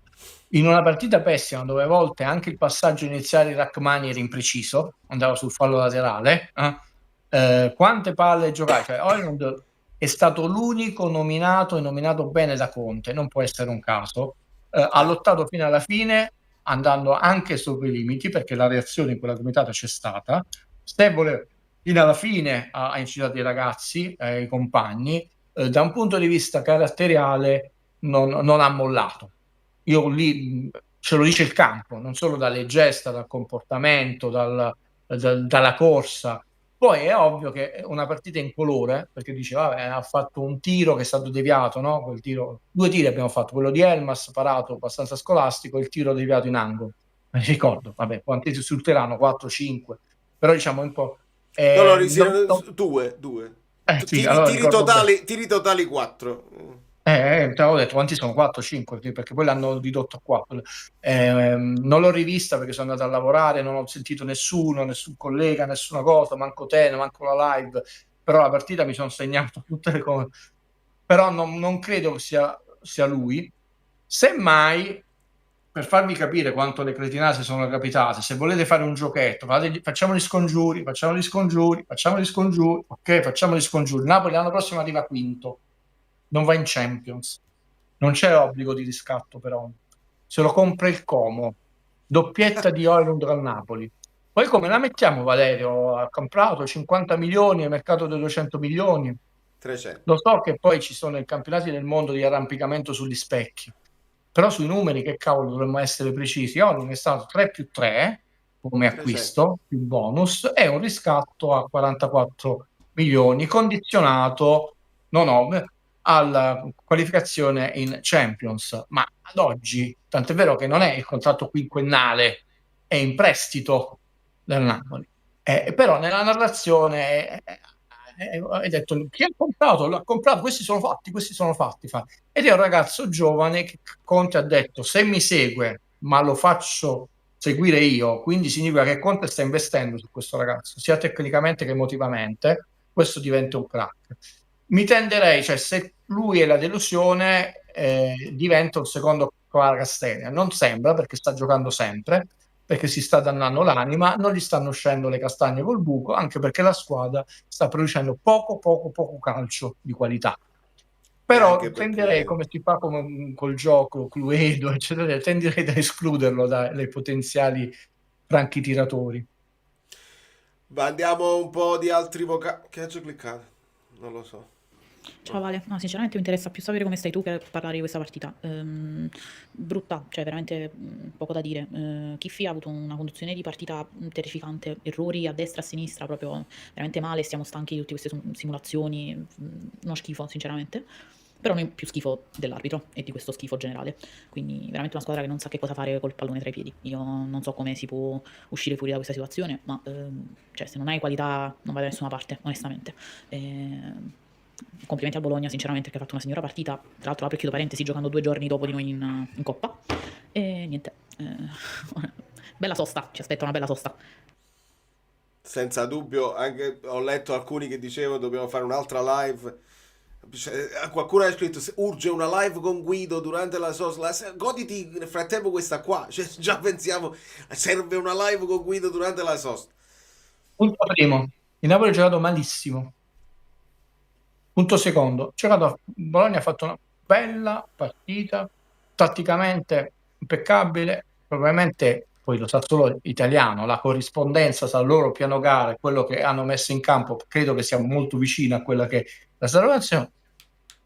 Il Bologna ha vinto meritatamente, chiaro? L'arbitro non ha influito perché ci sono altri tipi di arbitraggio, chiaro? 1, 2, 3, arbitraggio pessimo. Ma io me la prendo col capitano, perché quando hai visto che c'è un certo tipo di metro di arbitraggio che sta indisponendo, soprattutto certi tuoi compagni più acerbi, devi intervenire prima che sia troppo tardi, anche rischiando l'ammonizione, rischiando le ragazze. Qualcuno lo deve fare in campo e tu sei il capitano. Noi abbiamo preso un'ammonizione, allora Lang che grida vendetta, Valerio. Senza proprio non la solo toccata. non era fallo, ma proprio aria, c'era l'aria tra lui, no? Ma è arrivata, cioè, tra l'altro ammonizione. Allora, l'arbitro non ha inciso, ma siete dei piagnoni.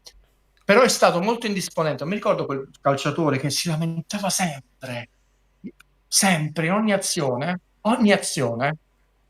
e tu hai visto che l'arbitro te lo sta permettendo di lamentarti, di protestare, con una continuazione tutto il primo tempo, nonostante loro stavano giocando molto meglio di noi. Anche Elmas ha preso un calcio quando c'è stato quel battibecco e lui non ha voluto far pace, ma lui l'ha preso il calcio sulla gamba. Dov'è il capitano? Se tu non fai qualcosa, qualcuno deve fare qualcosa per dire noi non siamo dei tappetini e puoi fare quello che vuoi, ci stiamo zitti, ci prendiamo i calci, ci prendiamo le munizioni, loro possono protestare, possono lamentarsi e urlare e tanto liberi tutti. Perché poi alla fine 3 munizioni del Napoli, una loro, diciamo lì, non ha inciso sulla partita, ma sia lì. però una passività enorme. Dice, perché, tra l'altro noi ci siamo presi che Di Lorenzo è antisportivo e la munizione su Lang non è antisportiva, che tu hai simulato un contatto, un fallo, cadi a terra morto, tutta la tua generazione, anche i nipoti futuri, eccetera. Quella è antisportività, perché tu stai simulando qualcosa che non è avvenuto. Lì il contatto non c'è, non è come dice Di Lorenzo, era lieve, ti l'ha presa la gamba. E questo mi preoccupa, perché la società è silente, quello è silente, Conte è demotivato, e lì io, infatti, vedi perché Juan Jesus è il leader e Di Lorenzo no. Perché a fine partita, se ti vai a trovare le immagini, Juan Jesus va a protestare con l'arbitro anche del mancato recupero, e tu dici, che cavolo Guido, ma tanto che serve? Tanto abbiamo perso, È mentalità. 30 secondi in più. È mentalità. No, fa sentire il peso che comunque tu non ci puoi trattare come un tappetino. Quello è essere leader, ragazzi. Diceva, ma lo stesso perdevi. Sì, anche Maradona si prendeva là, ma tu mi devi rispettare. Poi non posso chiaramente dirti nulla, prendo la munizione. Non sto dicendo, ragazzi, che devono protestare, mai sia essere maleducati, però far sentire, ha detto, oh, attenzione, all'altezza questo arbitraggio perché non sono contento, lo trovo dispari. Questo sto dicendo, attenzione, non sto dicendo che devono fare falli, devono essere lamentosi, antisportivi, ma far sentire, detto, arbitro, non sono contento. Lui ti ammonisce perché ovviamente se gli dici qualcosa, però tu in conferenza non sono contento. Qua ci sono un metro diverso. E invece è andata tutta la partita così, e non è la prima, non è la prima. Ti faccio notare questa cosa, valla a recuperare, Juan Jesus va a protestare con educazione, ma vedi la fermezza, tu dici non serve niente, no, ormai non serve niente, è finita. Quello Chiffi, uno che fece scendere tutti i dirigenti della Juve a Udine, si fece finta di nulla, lo conosciamo come arbitro, che tipo di arbitro è, però qualcosa anche lì deve cambiare. Se non parla nessuno, condanniamoci a 38 partite, 11 sono già andate, dove noi siamo il tappetino d'Italia, detto là, fate di quello che volete lì, perché le cose non stanno bene. Sconfitta meritatissima e vittoria meritatissima, detto 3 volte, sia chiaro. Questo però non sana, non è tana libera tutti, non sana un fatto che non va bene. Non va bene perché ci sono stati continui episodi come 5 minuti di recupero e un oltraggio. Vai, rivedi col cronometro, io l'ho cronometrato perché c'è il cronometro, da quando si fa male, ci sta il calciatore, non so sempre se uscire o non uscire, era una sostituzione delicata, importante, da un portiere di esperienza a un esordiente di 17 anni, porca miseria se non ci state a aspettare, vedere come si chiama là, ma è stato interrotto 6 minuti il gioco e 6 minuti mi devi dare. Se è stato interrotto di nuovo il gioco, l'italiano poi ha rischiato di non sostituire il giocatore, se no aveva già 2 slot, e quei minuti sono andati in cavalleria, più le varie interruzioni. Non sono contento. Di Lorenzo si deve far sentire, lui è capitano, perché teoricamente se lo dice con educazione non dovrebbe prendersi manco una munizione, perché è l'unico che può realmente parlare con l'altro. È stato chiamato da Jaime, è stato detto indirettamente che è il più educato di tutta la Serie A. Sì, ma è educato, ma io voglio, perché sono orgoglioso che è educato. Noi vigiliamo, Guido, noi vigiliamo. No? Prendete questa frase, io voglio che continui a essere educato, sono orgoglioso che è educato, sono orgoglioso che è sportivo, sono orgoglioso che è pulito come calciatore, sono orgogliosissimo, non ne sto cambiando di camera, però far sentire il peso, detto, non è che noi non ci stiamo accorgendo che ci sono 2 pesi, 2 misure. Ma infatti non è che Juan Jesus è maleducato, cioè, no, mi ha fatto molto ridere questa, sembra quasi che stai, Allora, no, riprendiamo un attimo il vocale di Enzo. Ciao Valerio, sei un po' d'accordo sul fatto, che ne parlammo già l'altra volta, che senza Lukaku Antonio perde il 60-70% del suo potenziale offensivo? Anche perché senza Lukaku, che tu stai tutto dietro, lanci la palla addosso a Lukaku, te la tieni, eccetera, eccetera, eccetera, cerchi di fare un gioco più propositivo, perché non ce l'hai il giocatore che ti tiene la palla e ti fa salire la squadra. E facendo questo gioco più propositivo, perché non hai Lukaku, dietro succede tutto quello anche che stiamo vedendo. Che ne pensi? Ciao Valerio. Secondo te, Guido, è un limite? Cioè, tutti i suoi schemi erano preparati su Lukaku e si è trovato con poco tempo a disposizione per ristrutturare tutta una fase offensiva, prima con Luka e poi con Højlund? In parte, nel senso che poi noi Højlund non è arrivato a inizio mercato.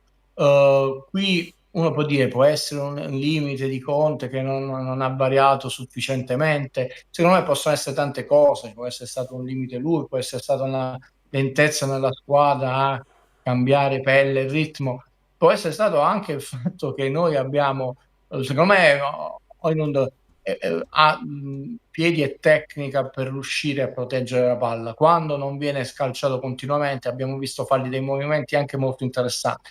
Poi non ha la stessa caratteristica, fisicità di Lukaku, ma non è un palo della luce.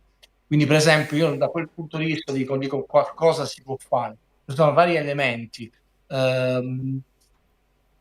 Più che dire basa tutto sul gioco, ho detto in questo momento l'assenza di Lukaku sta trascinando la squadra in un ribasso pericoloso di azioni di attacco, perché è la percentuale realizzativa che basta. Noi abbiamo fatto qualche tiro in più sia fuori dallo specchio che nello specchio paradossalmente rispetto all'anno scorso, ma la percentuale non è più bassa, è pericolosamente bassa. Io ve lo dico, e tra l'altro non è che era bassa la settimana che io dicevo no, ragazzi non sono contento, ma per aggiustare la percentuale hanno smesso proprio di tirare, così sì, meno tiri valgono quelli che abbiamo fatto prima.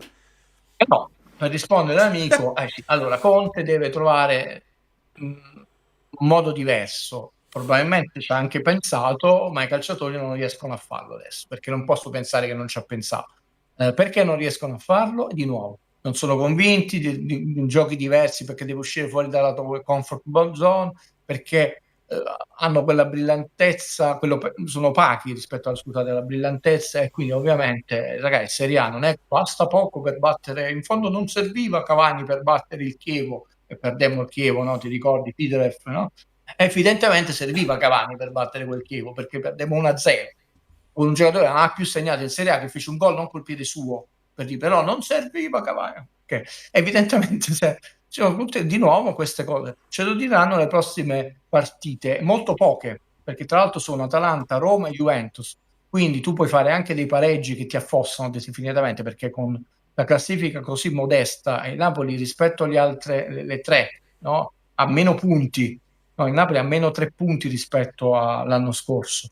Quindi non è peggiorato come l'Atalanta e la Fiorentina, però più o meno Inter, vabbè, Milan è migliorato, la Roma non ne parliamo proprio, la Roma ma Guido Gentile è un cretino totale, però disse, ragazzi, tutto il giorno di ritorno ha detto mi preoccupo, e dissi Ranieri sta consegnando una squadrona per l'anno prossimo, perché gli sta consegnando un patrimonio di 46 punti, si parte da 46 punti. Noi abbiamo avuto una flessione, abbiamo vinto il campionato, mi sta bene, complimenti eccetera eccetera, questa flessione mi preoccupa, perché siamo scesi da 44 a 38 eccetera, ma sofferti.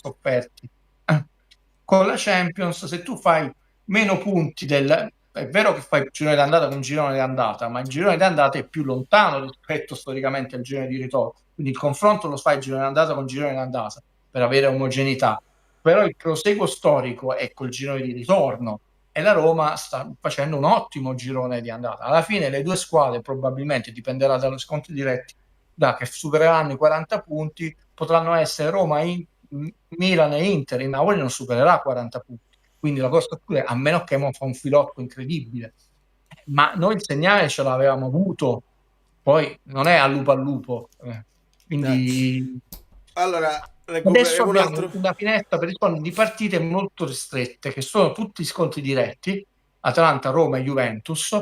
Ovviamente se tu fai bene, perché ritrovi non solo autostima, convinzione, psicologia, gioco e gambe, ti rilanci e piano piano incominci a sanare qualche difetto, perché non li sani tutti di colpo. L'Inter non ha sanato Tana Libera tutti i nostri difetti, proprio perché a chi casomai ci guarda, noi non diventeremo, parlo per me e credo di poterlo fare per una volta anche a nome di Valerio, mai risulta tristi, anche perché risulta scemi, troppo miopi. Questo ve lo concede Fabio, risulta tristi rimarrà nella storia come invenzione meravigliosa, ma diventi parente e risulta scemo, troppo miope, leggero e superficiale, perché tanto ti basta la vittoria, Tana libera tutti, da oggi questa è l'espressione, e non libera un cavolo invece. Allora, complimenti alla chat che leggo, avete individuato chi tiene genio solamente di rispondere a casaccio senza ascoltare la premessa che Guida ha fatto 1, 2, 3, 4, 5, 6, 7, 8, 5, 10 volte. E allora, se è proprio così, allora è la voglia che uno prenda il messaggio col nome tuo in modo tale da doverti dire invece la chat è superiore, già avete risolto così. Maurizio. Molto pericolosa la situazione. Non si sente niente proprio, Maurizio. Se vogliamo dalla testa, diventa una lotta per entrare in Champions, cioè è rischiosissimo quello che sta facendo Conte. Secondo me avrebbe potuto fare molto meglio, o impostare la partita difensiva o impostare la partita offensiva, ma questa zuppa mezza scaldata non ci porta da nessuna parte, cioè non siamo né caldo né freddo, pericolosissimo. Ok, quindi l'ibrido più o meno di cui parlavi prima, cioè che non siamo né quella squadra offensiva né la solidità difensiva di prima. Sì, le polemiche sono sciocche, non ci riguardano, non perché uno non le vuole affrontare, perché non fanno crescere la discussione. Anzi, oggi mi scuso perché degli interventi sono stati lunghi, ma la questione è delicata e Conte ha detto frasi toste. Andiamo a un piccolo esempio di campo, poi ti lascerò tutto il godimento, col cavolo, dell'analisi tattica. Beh, la prima parte della partita non era male, le squadre erano molto corte. Se il Bologna aggrediva alto, il Napoli aggrediva alto, e tu hai visto quanto sono stati importanti l'intervento di Rachmani e Buongiorno nell'anticipo, nel tirare alta la squadra. Quindi lì hai retto, poi hai prodotto poco, ma anche loro non ci sono stati episodi pericolosi. Cosa è successo che ti sei squagliato prima ancora di prendere gol? Perché non sei riuscito più a essere alto pure tu incisivo, detto, e loro invece sì, fino al 95esimo. Questo è un episodio di campo e questa è una valutazione che Conte spero farà. Quindi, per esempio, Conte, io non sono un contiano, non lo devo né attaccare né difendere né risultati. Vedete che all'inizio hanno provato, detto tu fai così, tu faccio, vediamo chi è più forte. Poi non è chi è più forte, noi siamo scomparsi da quest'idea e non siamo stati più capaci di mantenerci corti, di essere alti, di aggredire alti, di avere una prima palla di anticipo. E in più l'abbiamo visto anche nella partita in Coppa, perché è più forte il Como, è più forte il Torino in quella squadra. 83.000 punti del ranking UEFA, va bene, cancelliamoli, che significa che stanno in UEFA da vari anni. Il Como non mi risulta. Poi può avere giocatori di prospettiva, di qualità, una rosa di qualità, un allenatore forte, emergente, ma zero esperienza. Quante partite, non semifinali, quarti finali, quante partite di gironi ha fatto il Como negli ultimi 5 anni di UEFA? Vabbè, va bene così. Cosa è successo? È successo qualcosa. Perché è successo? Perché reggiamo poco, perché siamo sfiduciati, però è cambiata già lì la partita, già lì hai visto un segno di resa, perché non sei stato più capace di avere un uguale baricentro che provava, alti loro, alti noi. Poi smettici che troppi passaggi sbagliati anche in uscita, di nuovo, mancanza di qualità, ok, ma non siamo così scarsi, la squadra è poco tranquilla, perché è poco tranquilla? Non posso darvi risposte certe, sarei il divino Telma, l'imbonitore, però questi sono elementi di valutazione. Poi incisivamente, poi il Napoli con Conte, tranne rare eccezioni dove siamo stati anche soddisfatti del gioco, non è mai stato così dominanti, 100.000 azioni. Abbiamo visto a volte secondi tempi o primi tempi, no, primo tempo col Genoa, poi scompariamo, secondo tempo con l'Inter, spesso ci lamentavamo, ma tutta la partita no. Ma noi, a parte quei 2 tiri, perché questa involuzione? È l'involuzione perché, continuiamo a dirlo, siamo in una zona di nessuno. Non siamo né l'una né l'altra squadra e non è più. Conte ha fatto più volte riferimento che non sono 2 settimane, sono 4 mesi. Ragazzi, può essere antipatico, simpatico, piagnone, qua noi trattiamo professionisti di massimo livello perché dal nostro divano di youtuber, vabbè, è ridotto così il calcio, lasciamo perdere. Però fare riferimento ai mesi, dicevo che già non sono poco 4 mesi. E lui ha detto non sto riuscendo a incidere. Perché 4 mesi sono tanti, non è la cura Spalletti in una partita, avete visto la cura Mancini, no? La cura Spalletti, queste cure là. Lì non è cura, 4 mesi sono tanti, 4 mesi per essere un ibrido che non va da nessuna parte non è più un campanello d'allarme. Tu hai queste 3 partite dove devi fare benino, cioè benino significa 2 vittorie e un pareggio. Questo è benino, cioè è già comunque scendi un po' in classifica, però sono scontri diretti. Questa è la finestra e benino, 2 vittorie e un pareggio non significa che sicuramente andremo in Champions, però ha detto sarà in corsa, ci si è rimessi in corsa. Sotto questo standard Inter, Milan, Juventus e la Roma. Inter, Milan pronta a approfittare se l'Inter cede anche quest'anno qualcosa. Quelle 3 per diritto di sangue in Champions, noi ce la giochiamo con la Roma.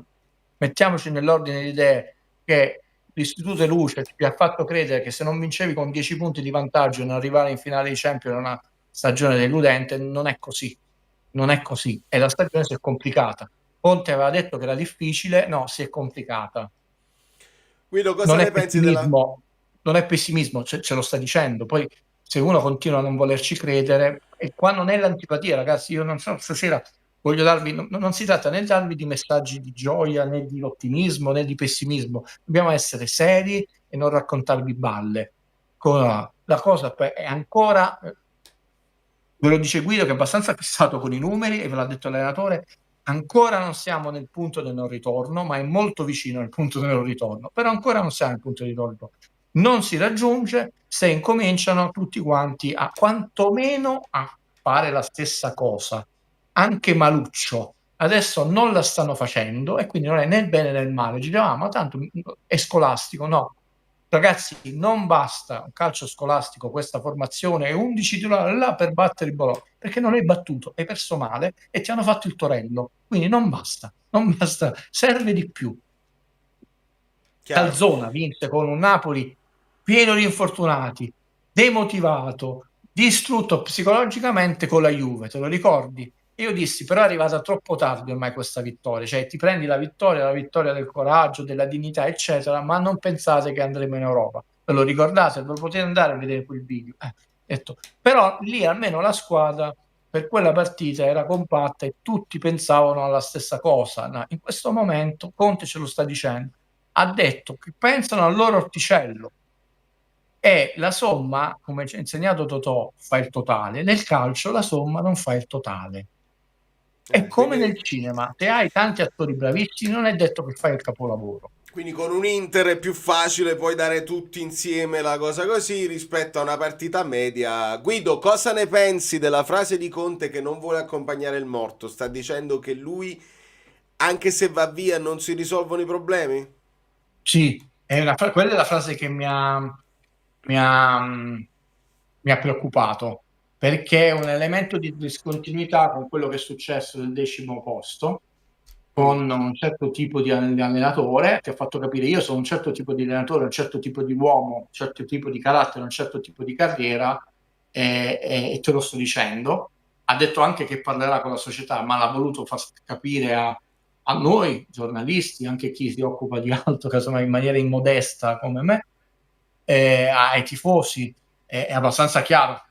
Per quanto sia una metafora, però credo che sai, poi lo attaccheranno, faranno finta come quando ha parlato di non voler capire che si rivolgeva a noi, no? Che abbiamo, io non mi ci metto perché non ho creato la narrazione di 200 milioni, però era veramente molto semplice capirlo, cioè non dovevi proprio fare nulla.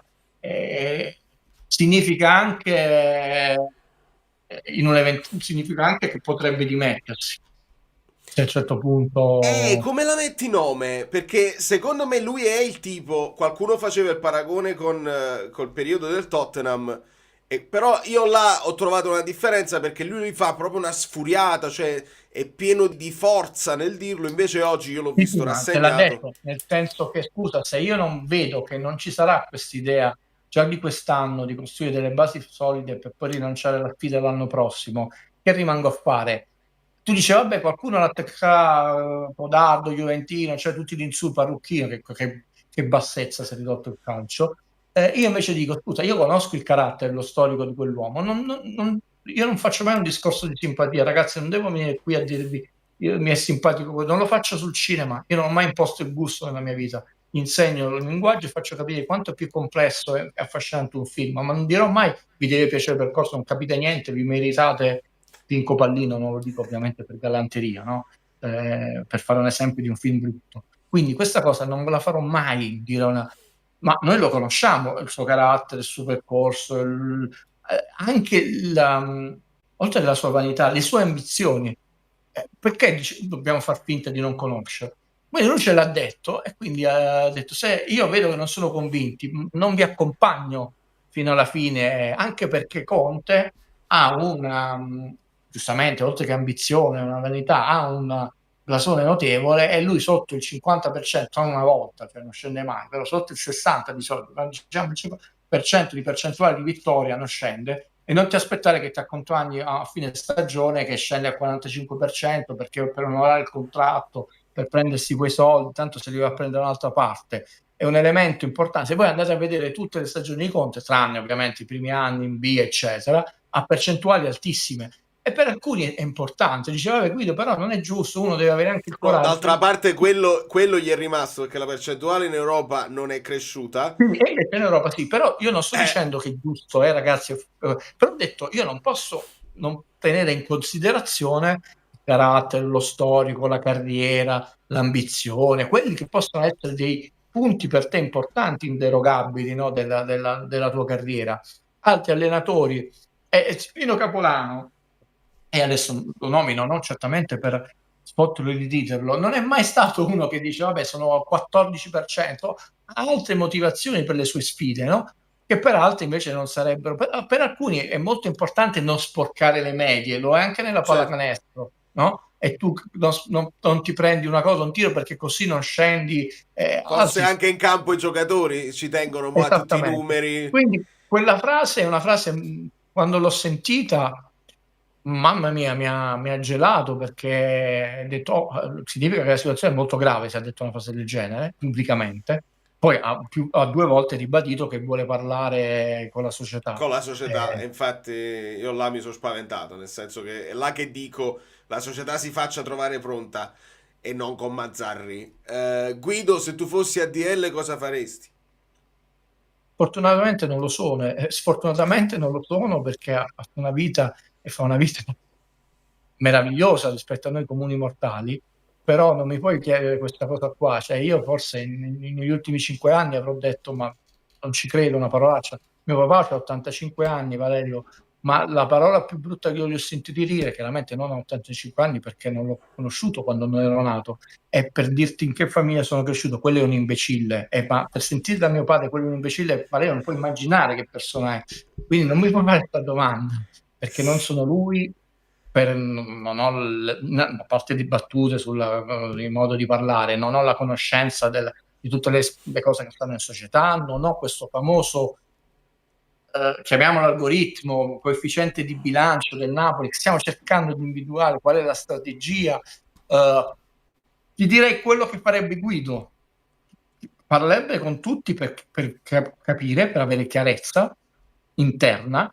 Una volta avuto chiarezza interna, pubblicamente parlerei per avere la strategia più forte e logica e importante per la squadra e per la società. Questo farei, no? Innanzitutto prima internamente.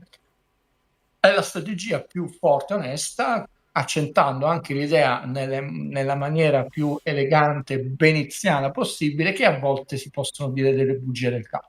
Questo farei io. Mostrare all'esterno che non è successo niente, che i campionati vengono anche attraversati da partite dove perdi. Da questo punto di vista non è grave la sconfitta, e uno non si deve sentire umiliato dai cori, non si deve far prendere il sangue amaro, eccetera, perché non si può vincere sempre. Il City quest'anno ha già qualche sconfitta di troppo rispetto agli standard 1, 2, 3 partite perse in tutta la stagione di Guardiola, no? È del City ed è Guardiola, 1000 panchine, complimenti mister, hai cambiato il calcio, applausi sinceri. Ci sta. Il punto è l'orizzonte. Che orizzonte stiamo vedendo? Allora, se l'orizzonte è ancora detto no, questa è una stagione dura, può darsi pure che non ci arrivi per un punto, noi speriamo invece di arrivare, però realmente una stagione dove questi nuovi che inseriscono fanno il loro percorso e diventano più affidabili, come lo sono diventati Jorginho e Rachmani. L'anno prossimo quelle 2 piedine, finalmente un bel terzino destro forte, come si chiama, per lanciare la sfida. Allora, se tu hai questa strategia, quindi la società è molto appoggiata dall'Istituto Luce, dal Vate, eccetera, che in realtà pensa di fare il bene e di fare il male. perché poi tutti i tifosi che lo seguono, e in realtà poi vedi Marotta parla poco, ma quel poco che è Cassazione, cioè non ti smuovi. Marotta è riuscito a sopravvivere anche allo scandalo delle telefonate, delle curve, come si chiama? Che è uno scandalo grave, cioè, lì andiamo nel penale, c'è un morto, ci sono biglietti e soldi riciclati dalle mafie, cioè non è una cosa da ridere, ragazzi, no? E ne è uscito proprio lì perché ha quella statura di dirigente. Qua serve fare un passo avanti, come ho detto, e far vedere che una società di calcio è solida, non solo per le basi economiche, perché è pronta a attraversare durante 38 partite anche delle partite brutte e opache, perché l'orizzonte è molto più ampio, non è solo il campionato, ma l'anno prossimo si farà meglio, l'anno prossimo si farà meglio. Se tu ti poni così, con questa fermezza, chiarezza, eleganza nei confronti dei tifosi, gli dai non solo speranza e certezza, ma gli dai serenità. Invece siamo sempre stati ondivori, non dico che farà questo, è quello che farei io. Vedere le cose interne, cosa non va, vedere se si può intervenire, detto manca questo, manca questa cosa. Velasco fece una cosa bellissima e è partito non da zero, da -0 e sta vincendo tutto con le ragazze. Ringraziò Malagò e disse non ci ha fatto mancare nulla, perché noi abbiamo chiesto determinate cose perché servivano anche, non so, strutture, cose, calendari. Allora uno può anche vedersi con il presidente, abbiamo bisogno di questo, stiamo soffrendo questo tipo di problematica, calendario, e la società si compatta e cerca di venire incontro. Chiaramente se tu non chiedi la luna, dici presidente io voglio 8 milioni di ingaggio al secondo, e poi dici calma, no. Questo è quello che penso io, ma è solo il mio pensiero, non è il vado, il sito luce, è così, non capite niente. Bene, Guido, io ti ringrazio infinitamente. Vado a tossire, vado a fare il marito come è giusto che sia. A te, dimmi questa cosa qua. Secondo te, Guido, un trofeo come la Supercoppa tra un mese sposterebbe qualcosa? Beh, ti rispondo sì.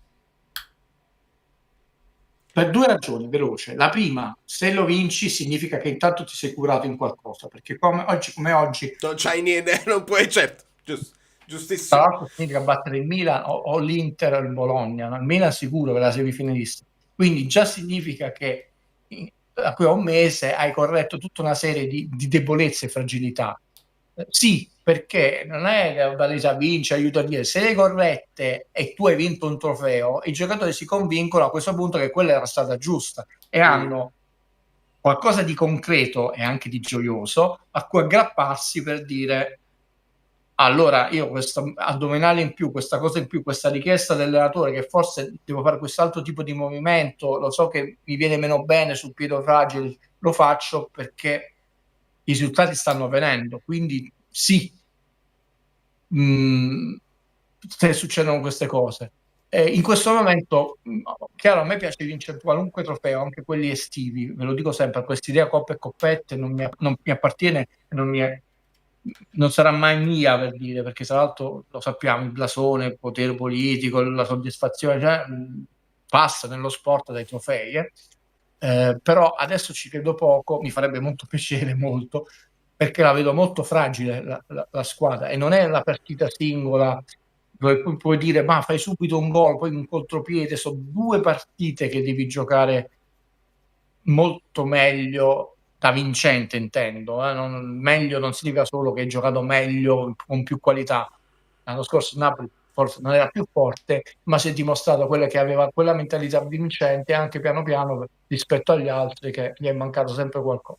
Quindi sì, mi farebbe piacere, sì, porterebbe benefici non solo economici, di prestigio lì, ma proprio caratteriali, perché darebbe qualcosa ai giocatori su cui cominciare a aggrapparsi di vero, perché intanto è un trofeo, non è dobbiamo arrivare nei primi. I trofei sono qualcosa che intanto rimangono. Il 4º posto è importante perché ti permette di fare anche l'anno prossimo la Champions, però è un orizzonte intanto lontano che è importante per loro, per il loro curriculum, per lo stipendio e per la società. Ma il trofeo è qualcosa di tangibile che non è cambiato dalle Olimpiadi ad oggi. Prima erano i vasi, poi sono diventate le coppe, adesso sono ancora le coppe. Se abbiamo perso tante invenzioni, fa parte della vita, e alcune cose la tecnologia le sta soppiantando nello sport. Questa cosa, e non parliamo dei 100 anni del calcio, ma di migliaia di anni di sport, significa che danno soddisfazione. Quindi sì, però dobbiamo risolvere i problemi prima. Non la vinci così dal nulla, non è tana libera a tutti. Vale, mi scuso se oggi dei ragionamenti rispetto a ultimamente, che ero più belli, sono stati a volte lunghi, però necessitavano, secondo me, poi vedi c'è subito che c'è chi ci attacca, non ha pazienza, non vuole capire, però necessita una riflessione, il momento. È anche un motivo di crescita da parte di tutte le persone singolarmente come community. È molto più sfumato lo sport, il calcio. E oggi, essendo molto nevrotico, non solo per i tempi, ma anche per la pressione sportiva che prima non avevi, prima non era una società di capitale negli anni 70, gli 80. Questa cosa cambia moltissimo. Oggi sbagliare qualche partita, qualche stagione, non ha solo una pressione, e fammi dire quest'ultima cosa da un punto di vista dell'emotività, economica, e questa cosa economica poi si riflette ancora di più. Quindi se questo è cambiato nel calcio, parallelamente a traino doveva cambiare e crescere anche il livello sofisticato di analisi, anche la chiacchiera dal bar, perché fa parte del bello del calcio, la chiacchiera dal bar, ma la chiacchiera dal bar doveva essere un pochino più matura e sofisticata della chiacchiera dal bar degli anni 70, e invece diventa più violenta e arruffone, superficiale. La chiacchiera giornalistica doveva essere più, perché la pressione è totalmente diversa, no? Da tutti i punti di vista. Non ultimo, e vi saluto, pensate, no? Ci stiamo collegando da varie parti del mondo, Valeria a New York, no? Era impensabile fare una cosa del genere, cioè pensate, no? Valerio da New York ha raggruppato 28.500 persone sparse per la terra che prima non si conoscevano, quindi immaginate che pressione. Lo fa con un senso di responsabilità, con una precisione, un garbo. Io sbaglio, lui sbaglia, ma almeno lo facciamo onestamente, lui pochissimo e di più, e le cose sono cambiate. Cambiate significa anche cominciare a imparare, di avere maggiore voglia di imparare, non è una ripetizione, è di capacità di analisi. Cioè, Conte out, vabbè, ed è bravo, e risolve. Ma questo è tutto il tuo livello di analisi, parrucchino, palo della luce, eccetera. Quando ballano, c'è la Super Champions a girare da 8, mi sembra un po' pericoloso andare indietro quando loro stanno andando in un'altra direzione. Questo sarà un motivo casomai di analisi, di approfondimento durante la pausa delle nazionali. Scusa questo ulteriore linguaggio, però tu potrai mettere l'asterisco. Non torneremo, questa è la mia promessa, su certi argomenti, perché tu potrai dire: guardate, noi li abbiamo affrontati, se avete voglia andate a vederveli là, perché non possiamo dire sempre le stesse cose. Mi sto annoiando, il cesso, il cessetto, siamo in Europa forti, il Como è più forte di quello là. Raga, non funziona così. Se vogliamo fare un passo, non noi, dobbiamo cominciare a affrontare argomenti nuovi con più profondità, partendo dal presupposto che intanto ne sappiamo molto poco, perché non siamo all'interno della società, lo diciamo con onestà, e vogliamo capirle molto invece, cioè abbiamo la voglia di capire tanto e pochi elementi. Come possiamo? Dobbiamo imparare.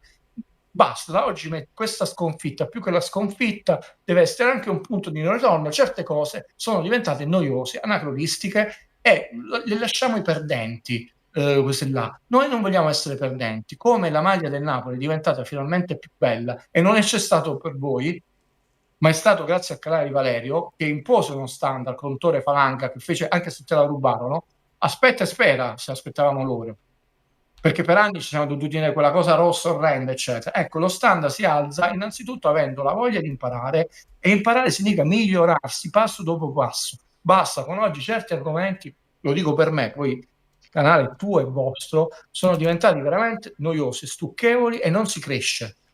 Conte out, va bene, bravi, Conte out, cacciamo. Domani vediamo, chi prendiamo. Klopp, perché Klopp non sta allenando, è capo di tutto il gruppo Red Bull, prende Klopp e vinciamo, prima era Conte, quando tutti quanti dicevano, ti ricordi Conte è l'unico che mo in 4 mesi dallo scudetto Conte è out. Va bene, se questo è il vostro livello di analisi, andate per la vostra strada. Noi vogliamo un po' di più, sinceramente, o no? E cerchiamo di capire, non abbiamo sempre le risposte. Basta, oggi sono stato odioso. Un abbraccio a tutte le amiche Bellini, amici Bellini e a Valerio, soprattutto a tua moglie che mi sopporta. Ciao Guido. No, non aggiungo altro, se non che mentre parlava mi faceva venire in mente che 100 conferenze non si possono fare e che forse una conferenza in più avrebbe potuto anche portare Conte a dare dei messaggi prima che si arrivasse al punto di rottura, qualche messaggio, anche qualche punzecchiata ai giocatori prima di arrivare a quello che poi è mollo tutto, perché non mi seguono, se non mi seguono è così. Quindi nel percorso di voler capire è quello, quando noi chiediamo fatelo parlare perché voglio capire. No, le domande sono inutili. Le domande sono inutili. Invece di aggiustare le domande non abbiamo nemmeno le risposte. Quindi questo è. Vi abbraccio forte, vi ringrazio per la pazienza, per i vostri messaggi così. Quelli che non hanno capito qualcosa non fa niente, lo capiranno. E all'Alfonso dico che ringrazio Franco, che mi sono disintossicato e che non torno indietro. Sto bene così. Amici Bellini alla ribalta, Poriani è bello, tutti lo sanno. Molto bene, vedo un clima sereno, mi fa piacere. Allora, prego.